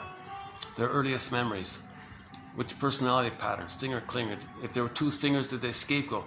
And this whole area. Okay, another factor to why we plunder and pillage is if a lot of people with a shade of beige tone of skin are stingers, okay, they don't want to direct the hate at each other. So they have a scapegoat hunger. To cooperate amongst themselves, they need to victimize an outer. That disperses and directs their hatred outward, then they don't direct the hatred at each other. So, in relationships, if two stingers get married, they have a scapegoat hunger. So let's say it's a husband and wife, they get married, they're both narcissists or something. They're both people with a narcissistic personality pattern. So they're stinger, one of the stinger personality patterns. What are they going to do? They got a scapegoat hunger. To get along, they need to create an excuse to direct their hate onto a third. So they got to create it. They got to manufacture it. They got to evoke it. It's called evocation of a proxy. Evocation of a proxy. Provoke another to express anger, to give you the excuse to then express your anger at. So this is a key point here. Murray, what's his name again? Murray Bowen talks a lot about this. He calls it an emotional unit, emotional system. But he's talking, he generalizes it too much. But we can use what he says for the stingers. So let's say that husband and wife both have a stinger personality pattern. They will covertly try to evoke, make it so that one of their children expresses anger. How do you do that? Well, it's easy to do, right? If the baby's not being loved or neglected, he'll be angry. Make it so. Make the child angry. Okay? Then the child is a proxy. He's the evoked proxy for the parents. Because if the parents cause this, then they can have the fantasy that the child is expressing their anger. Father says, look, child's expressing my anger for me. All right. Mother says, hey, yeah, he's expressing my anger. So then the parents don't direct the anger at each other. But that's just the setup part. So evocation of a proxy. Proxy, once again, someone who feels, plays a role, or does something for you. The child is the proxy in this for the parents. And it was created, it was evoked, it was like induced into the child. The child was exploited and used and manipulated and brainwashed to do all this, right? The child's victimized by this. He's scapegoated by this. So the child's not wrong. He's a symptom of what the parents is doing. The child's not wrong. But that's what the parents want to do. They want to get it to a place where they can then say, yeah, look at that child. Look how angry he is. The wife says, yeah, he's so angry. What's wrong with our child? No, he's dangerous. Yeah, he's dangerous. Now, they create an excuse. They manufacture an excuse. Maybe it's like like this false flag. Maybe it's like a false flag evocation of a proxy situation. They did it. Right? But they didn't pretend to be the child who hurts them, or they didn't make it look like the child hurt them. They provoked the child to hurt them. So let's call that false flag proxy. False flag evocation of a proxy. The child didn't want to do that. The child wanted to be loved. Come on, give me a break. No child. Child's only angry when he's not loved. Hate is not basic. Love is basic. The golden ball's basic. When the golden ball's squelched, then the anger comes out. The parents withdraw the love, withdraw what he needs, then he's angry. So they make the child angry to, as if, say, something bad happened to them. But they made it happen. Like in the false flag scenario, they manufacture an excuse to express their anger out. So the agenda is that the father and the mother wants to manufacture an excuse, evoke an excuse, manufacture an excuse. So bullies, one quote is, those with the stinger personality patterns invent identities for others for their psychological needs. So the parents had a psychological need to express their anger because they can't express it at each other. Otherwise, they break up, right? When two stingers get married, all they can do is play big shot with each other. Take turns playing egocentricity.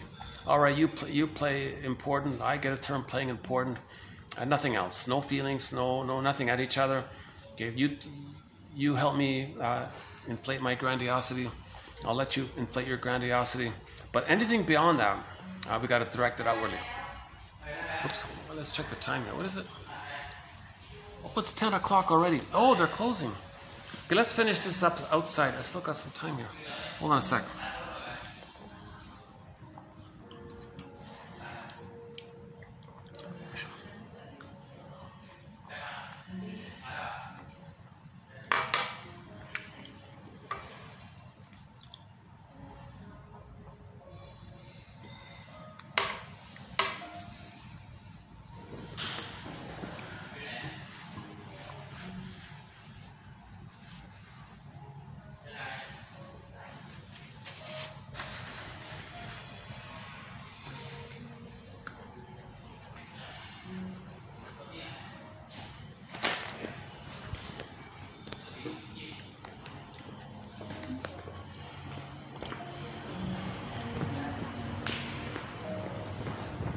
Thank you. Sorry about the time. Yeah, sorry about that. Yeah, see you next time. Thanks.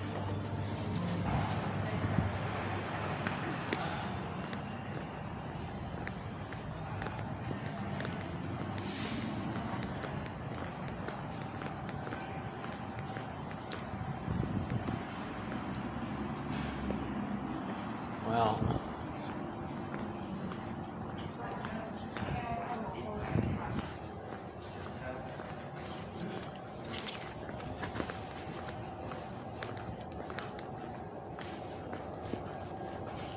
Oh, things are quiet around here, huh?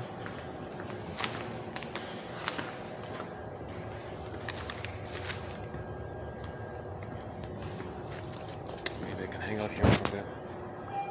Problem is, yeah, everyone's gonna hear me around here. That's too bad, eh? I just gotta, was just getting going. Is this okay? The table stable? Let's see. All right, that's okay. I'm right by the elevators and all this. There'll be some interruptions here. Oh, hey, hang on a sec. Unless the 6th floor. Oh my God. Let's see. Yeah, there's a nice spot up. Let's see if I can use that.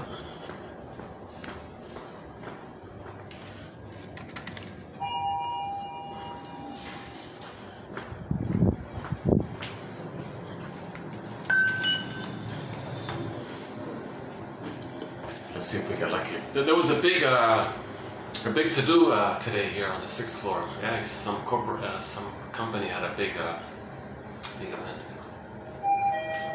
Let's see. Oh, it's still going on. All right. Okay. Down. Yeah, going down. Right. Okay.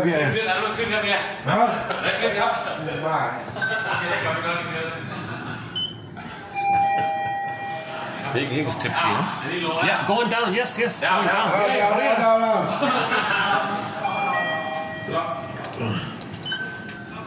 Okay ไปก่อนก็ได้ครับ บอกไอ้หนูไอ้นี่มาเนี่ย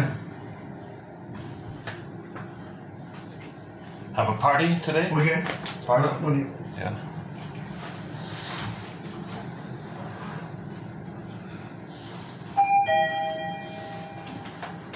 Okay, please. Okay.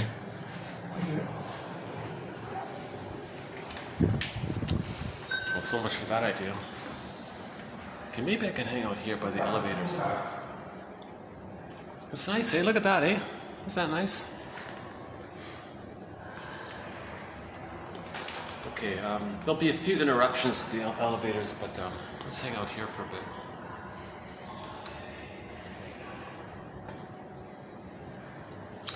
Okay, hold on a sec. Oh yeah, this is not gonna work. Yeah. Oh yeah. What was I thinking?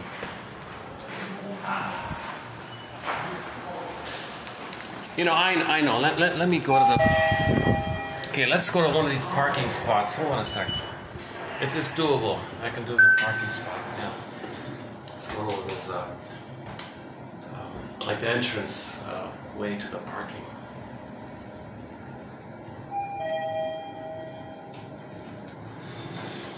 Yeah. All right.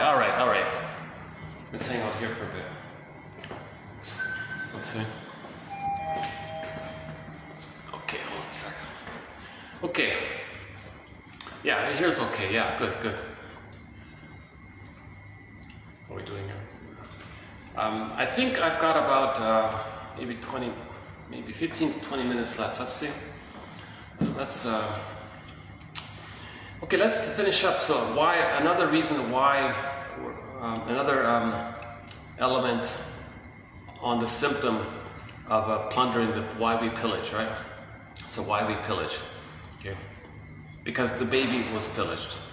Repetition compulsion, loyalty, still trying to save the mother. Okay, addiction, addicted to this, Schadenfreude, addicted to all this. Okay, when the baby's so pained by all this, he gets the endorphins. That's the thing that took away his pain, the endorphins. He never experienced anything else that could take away that level of pain. So when he repeats, he gets those endorphins. Repeats endorphins, right? So someone said it kind of clicks over somewhere where he doesn't bother about the psychology of why he's repeating, he's just grabbing the endorphins all the time. So now they say, so he's addicted to misery, addicted to hate, addicted to greed. So that's because the endorphins keep clicking him. And then he habituates to a certain level and he keeps wanting more and more. So what a mess, right? With trauma. Oops. Okay, 1 second. Let's let these guys go here. Okay, now next one. So back to the let's finish up the scapegoat hunger issue. So burglar has a simple one. if two buddies are stingers, they take turns playing big shot. If somebody goes beyond it and talk about some feeling about them, oh, you broke the secret deal, and they don't talk to each other anymore. So when two buddies get together and they both have distinct personality patterns, the first thing they do is decide who are they going to commonly agree to hate. Because they don't want to direct their hate at each other, they'll direct it at a third. So they'll make up someone on the third. They don't care, they'll use any excuse, they want to believe it, they'll make it up, they'll covertly even know they are lying. They have to do it, right? So the two can get along with each other. So just like the parents scapegoating one of their children, the two buddies will scapegoat in their fantasy, fill in the blank as the bad one and all this. And that's why they're justified to say bad things about them. They'll make it up, right?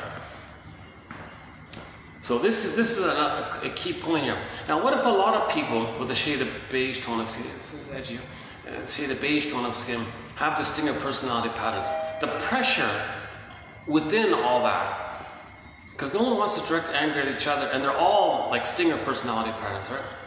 Or not all, like many of them, but there's like maybe a higher percentage, let's say. So there's more of like a pressure correspondingly to have the third out scapegoated. So that's another reason why to pillage. So the land over there, whatever, focus your attention on the third. That's like an emotional system to deal with the pain within. They create the third. So if they pillage outwardly, that keeps the two within at ease with each other. If they agree to focus outwardly. So prejudice obviously is from there. So that this whole issue of the emotional triangle, there's this one here, the scapegoat hunger. So scapegoat hunger is part of the why we pillage and all this. Okay, I'll come back to this point because that's sort of a major one here. How are we doing here? Okay, plundered soul, yeah, sanctions. I guess the baby felt some kind of trait block with the mother. The plastic bottle, like there's no nerves in the rubber nipple. Baby's communicating. The rubber nipple, it's like dead, right? Or there's nothing, no back, like a sanction there. So he's blocked or something. Okay, he identifies with the aggressor and then gives other sanctions to represent how he was sanctioned by the mother. Look at the harm caused by this. But the person causing this feels loyal to the mother who gave them the sanction. So, barring emergencies, babies expect to be naturally fed. The normal breast, there are nerves in the nipple and the breast that the baby needs. The baby doesn't get that with the rubber nipple and the plastic bottle. Really? The baby's first mother's going to be a plastic bottle and a rubber nipple? Really? What an awful experience. And he identifies that hard and cold thing, and see then there's that freezing effect. If he kinesthetically, emotionally imitates the plastic bottle and its emotionality, it's so-called, what is it called? Anaclitic depression or something. Yeah, that's a tough one. I don't know about that one too much. Theory is the baby's whole body energy system is one with the mother, but the mother is a plastic bottle. So his emotionality will be like that plastic bottle. So he'll be kind of really stone inside or cold inside or something. Refrigerator mother, he'll feel emotional hypothermia from that. So that's like anaclitic depression, they call it. And then manic defenses as a defense against it, right? So all of the greed, envy, these are manic defenses, all these things that we're talking about. And we know the harm about the sanctions, right? All the pain caused by it. Because the baby felt pained when he was sanctioned by the mother. The mother, in effect, sanctioned the baby when she provides the plastic bottle. He's not getting the proper trade that he needs. We're not making sense. Okay, that still needs to be updated, that one. The boundaries one. It seems that when the mother exploits the baby, she violates the child's integrity, violates his sort of psychic boundaries. Right? So identifies with the aggressor. And that's another reason why they pillage, because they violate the integrity outwardly. Because the mother violated their integrity. See, that's sort of related to the boundaries one. Again, that needs to be updated. Okay, this whole nutricide issue. The baby needed emotional nutrients with the mother. What's this? just said relax on here.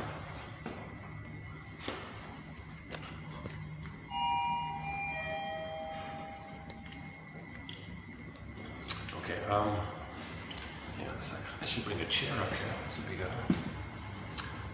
Yeah, that was nice of them. They didn't kick me out, right? It was past 10 o'clock. It was like a 10:10. It was like 10:08 or something. Yeah, that was nice of them, you know.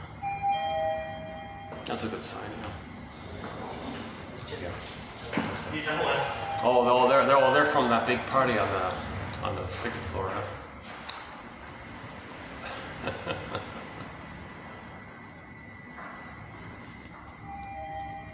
Yeah, it's. I think it's an industrial equipment manufacturer. I think. Not sure. Yeah. So that'd be like a lot of engineers and technicians and admin and all this, right? Yeah. Okay, why am I talking about this? Nutricide. The baby needed.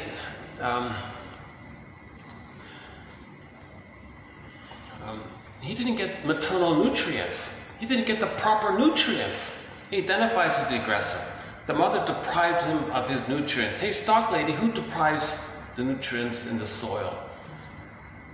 And look at the result. We're not making sense. We're destroying the nutrients in the soul. There's a whole campaign to constantly destroy the quality of the soil. Why are we destroying the nutrients of the soil? Well, to feel the ongoing effort to please and save the mother, because she destroyed our nutrients. We have identified with her. We got to act like her to be loyal to her. We got to act like her to be loyal to her. So that maybe that's why we're doing this kind of thing. Let's see this guy pass here. Mother as sociopath. It's from the baby's experience of the mother. I got an idea. If I go to the other one, it might be less busy. Yeah, let's go to the one above. Hold on a second. I got 2 of these, I think.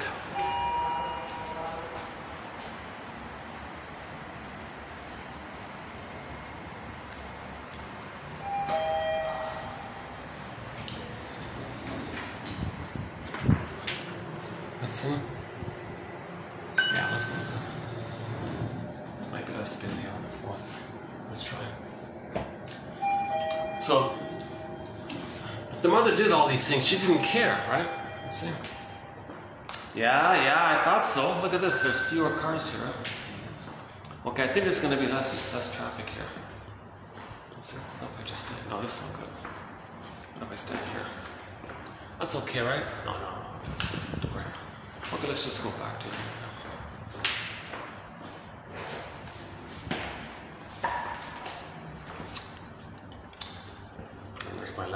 My lemonade.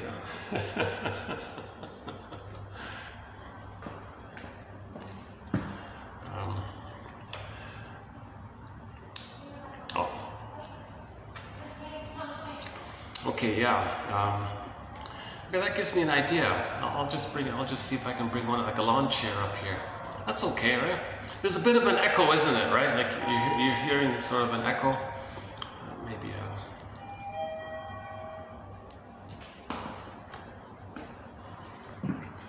Hey, stock lady, my mother was a sociopath. I want to act like her. I saw a documentary that says that certain companies act like sociopaths and all this. Buy me shares in them. Because if the proxy can feel like they're doing it, if the proxy's doing it for them, they feel they're doing it, so that's okay.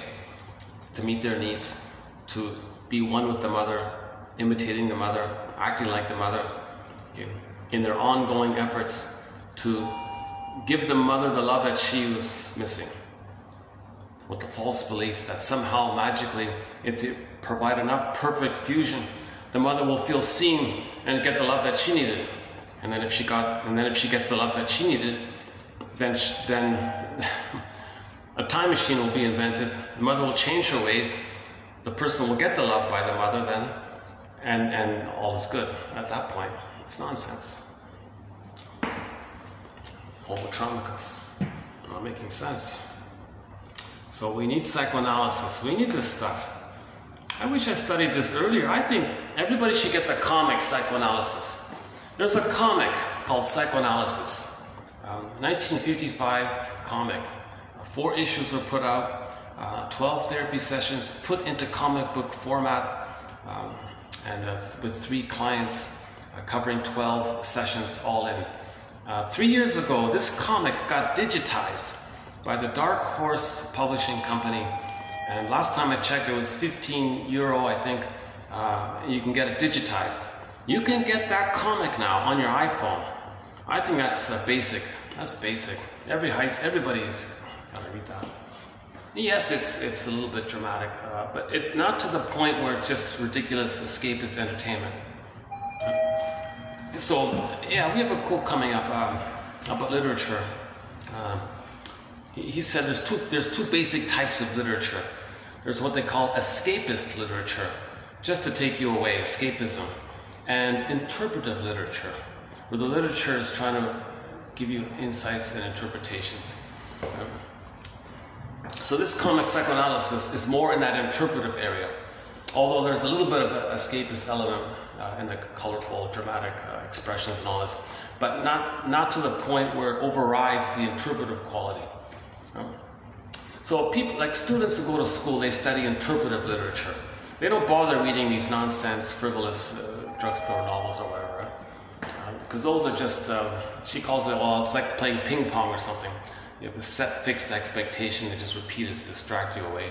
Just make a novel. Keep the same thing, but keep it a little fresh. But keep the same thing, but keep it fresh. But it's the same underlying fixed expectation. And it just keeps people, it distracts them. It's considered entertainment. No education, no enlightenment of yourself, nothing like that. Well, that's the problem with this place. It's baking up here. Yeah, I'm sweating already. Jesus. Yeah, sorry about that. Okay.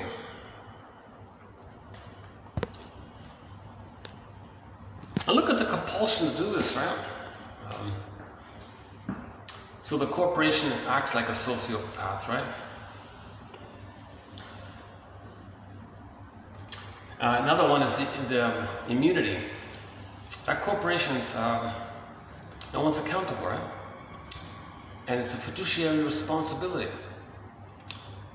So this idea that it's a fiduciary responsibility to plunder and pillage, okay, it's because that goes back to the loyalty to the mother. This loyalty to the mother, to try to save her, this later on translates into fiduciary responsibility to imitate like her. So one short seller will say, no, I got to do it, it's a law. And they make it a law. They make it a law amongst themselves. No, we have to plunder and pillage. It's illegal, it's a law. Because the law is a code for, as a baby, they're still trying to save the mother. As a baby, they couldn't know themselves without the mother. So the law was they got to find mother's love. You get it? Yeah, and this issue that, another one was,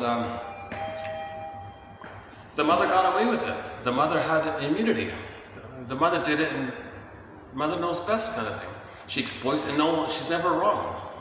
So imitating her is never wrong, and making a law like that, and make it a responsibility.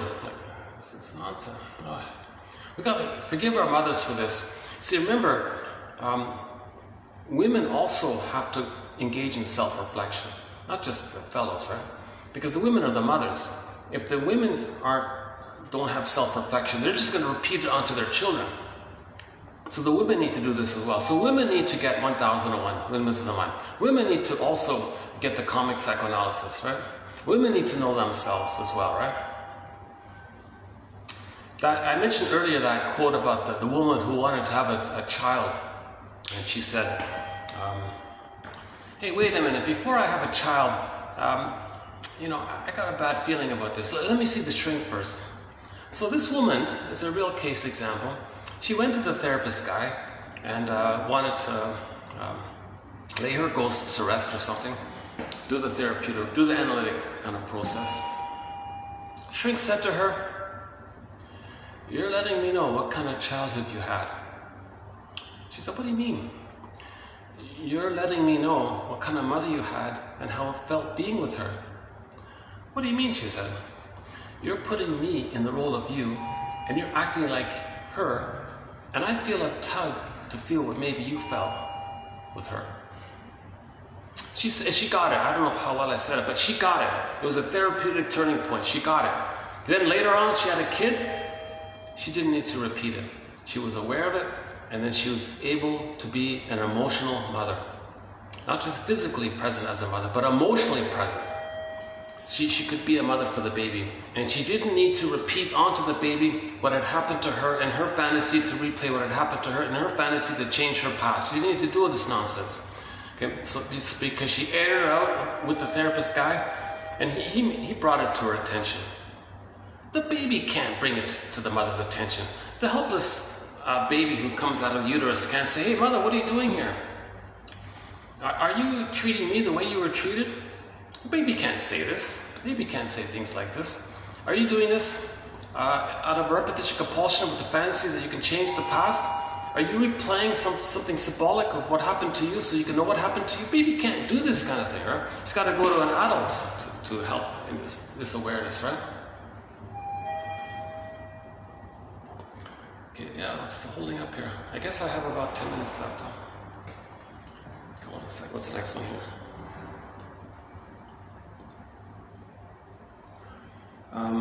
So we mentioned ingratitude. Yeah, at this point I was going to take a break and play Dispaux's song. I don't have my laptop here today. Dispaux, called This World or Our World, by the singer Katja Epstein. So at this point, let's try to enter some gratitude here, I thought. Stingers don't have gratitude, right? Clingers, partially, yes. Stingers, forget it. Are you kidding? That's an insult. You're not giving validation for their experience if you expect that kind of thing. Their gratitude will be cynical. Their gratitude is, "Oh, did something bad happen? I'm grateful for that." They're cynical. They're cynical. Everything they say is pretty much, I don't want to say everything, but for the tendency is they're pretty much avoiding truth because it's a defense against the pain of reality. Oh, hold a sec. Let's let these guys pass by here. Hold a sec. Okay, next one is, back to Dispaux's song. So Katja Epstein says, our world may just be this one little speck of dust out there in the universe. But hey, she says, it's our speck of dust. Homo botuensis, now Homo sapiens. It's our speck of dust. So what do we want? What do we want for our children? Do we want our children to play happily on the beach? Or do we want them to be exposed to dead tuna, seals, now dolphins and whales and other fish? Come on, this is our world here. And besides, all the other specks of dust are so far away. We only have this one. This is our pale blue dot. This is our world. This is our world, and we're all one family, and this is our home here. So that was her song. So let's have some gratitude for this uniqueness. And maybe this one speck of dust is the only speck of dust in the universe. Of the trillions and trillions of specks of dust out there, maybe there's only one that's just the right distance from the sun. Not too close, not too far, not too hot, not too cold. Just that right distance for the unique conditions for life and all this. Oh yeah, okay, never mind. Jeez, yeah. Okay, one second. Maybe let me cool off here. Yeah, let me cool off here when I do that. I only got about 10 minutes left. Let me go to the third floor.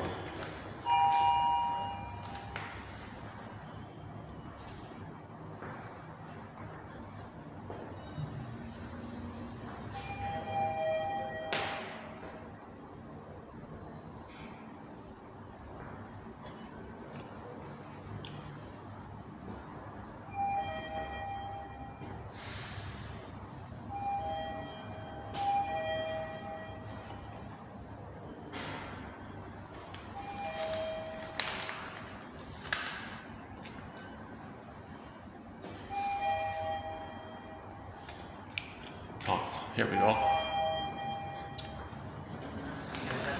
Oops. Squeeze one more? All right, thanks.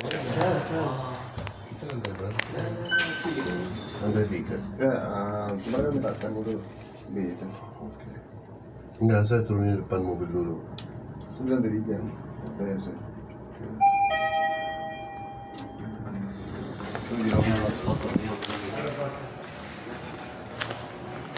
Oh, some AC, all right. Okay, let's get some AC here. Oh, what a relief, yeah. Whew, yeah, it was hot up there. Speaking of, maybe I can, let's see.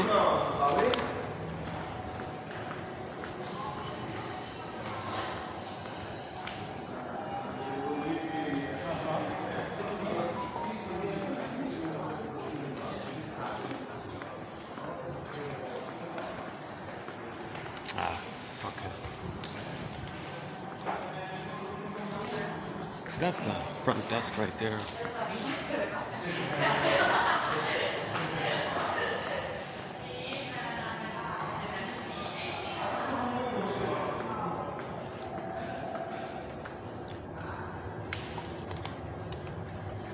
Still recording? All right. Yeah, there's gonna be a part 5. Yeah.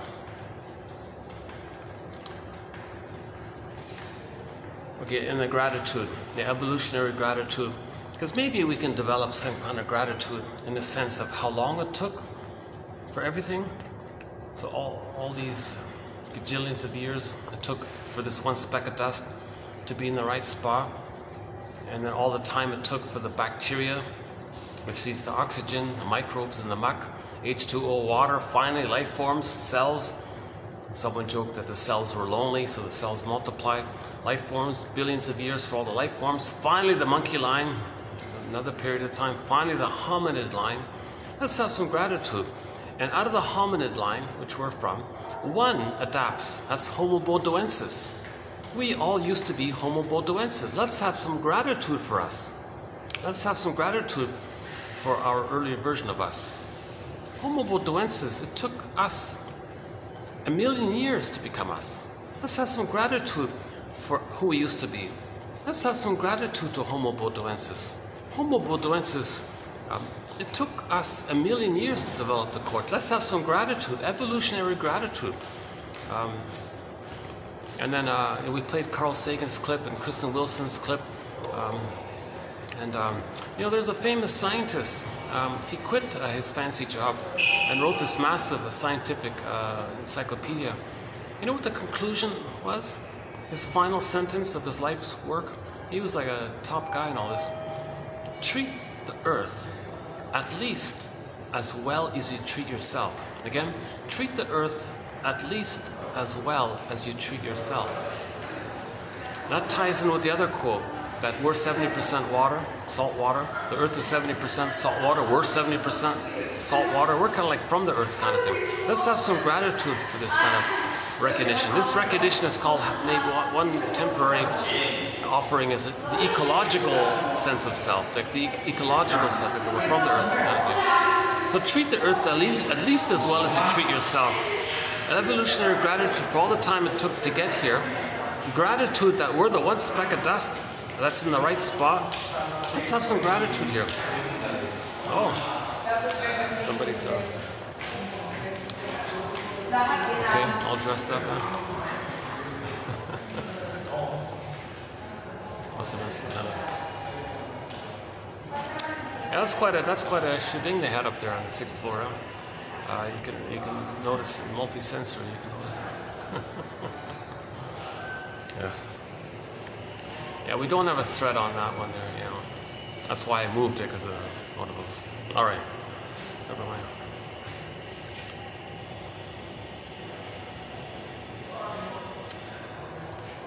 Okay, yeah, doublethink. So the basic idea about doublethink is that the child's sense of self is still blurred in and one with the concept of the aggressor.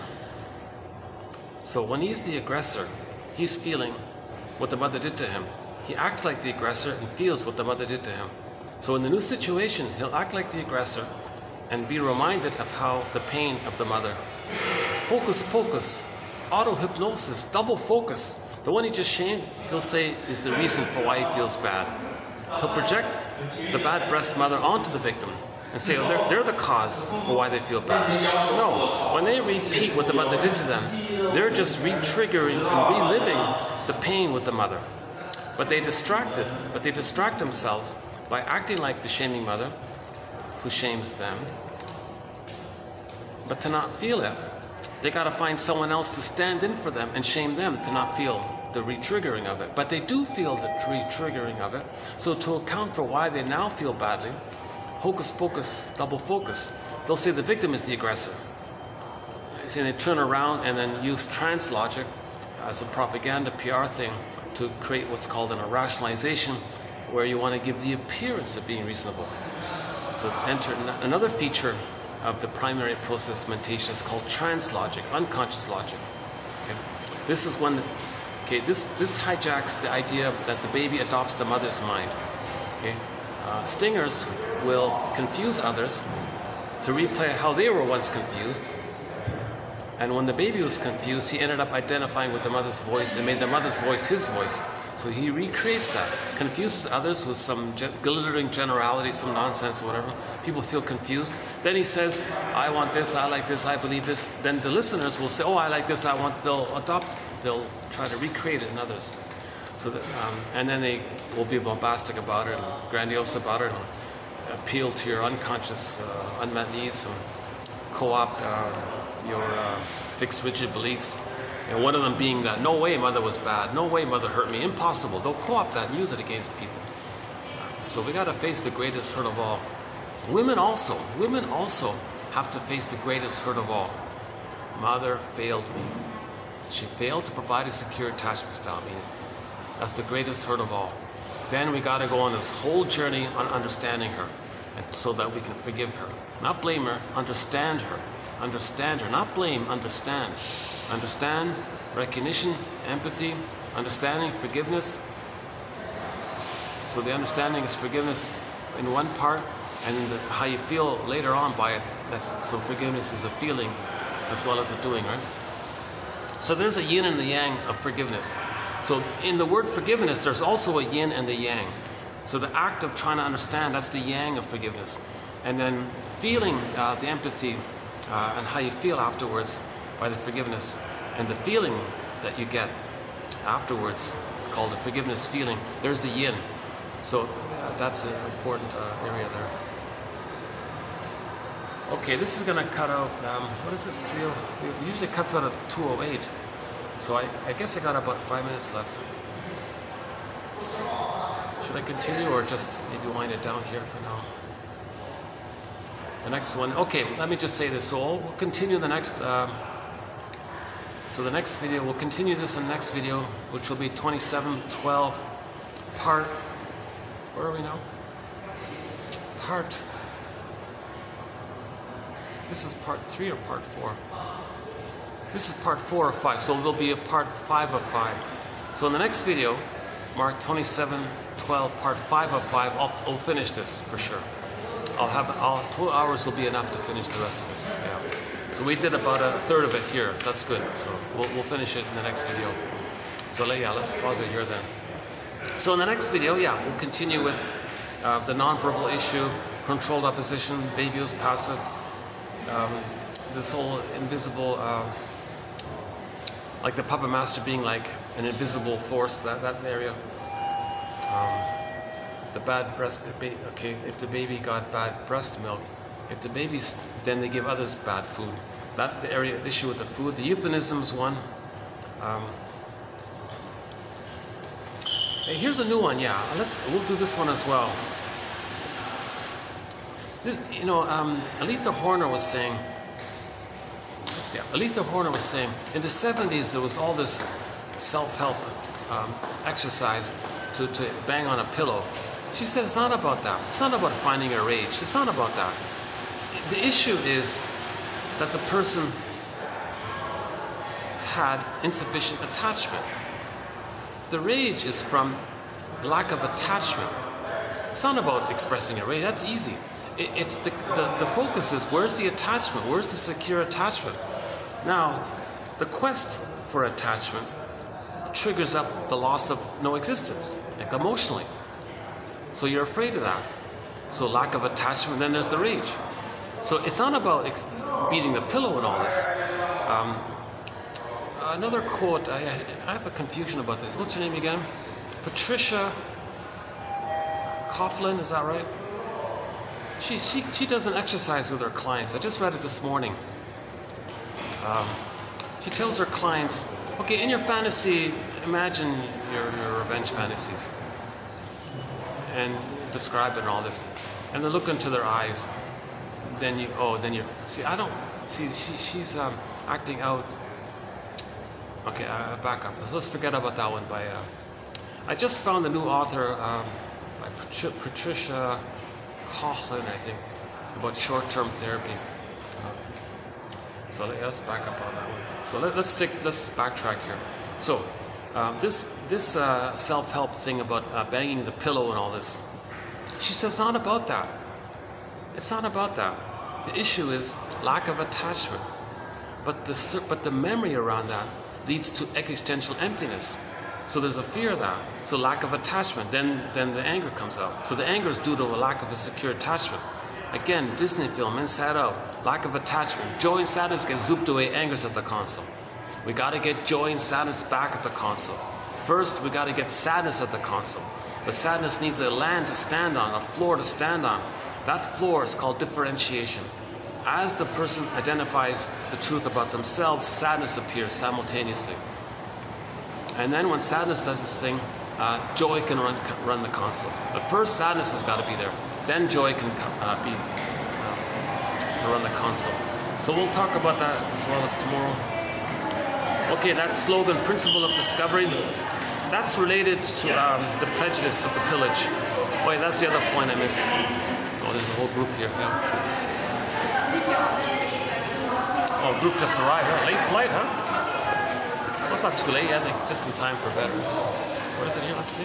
What time is it? 10:45. Yeah. Well, it's not a bad time. Yeah. Just arrived. They settle in. 20 minutes. They'll start their day tomorrow. That's not bad. Well, they chose a good flight. That's good.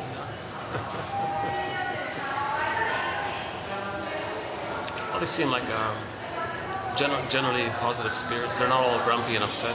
So there wasn't a long delay or anything.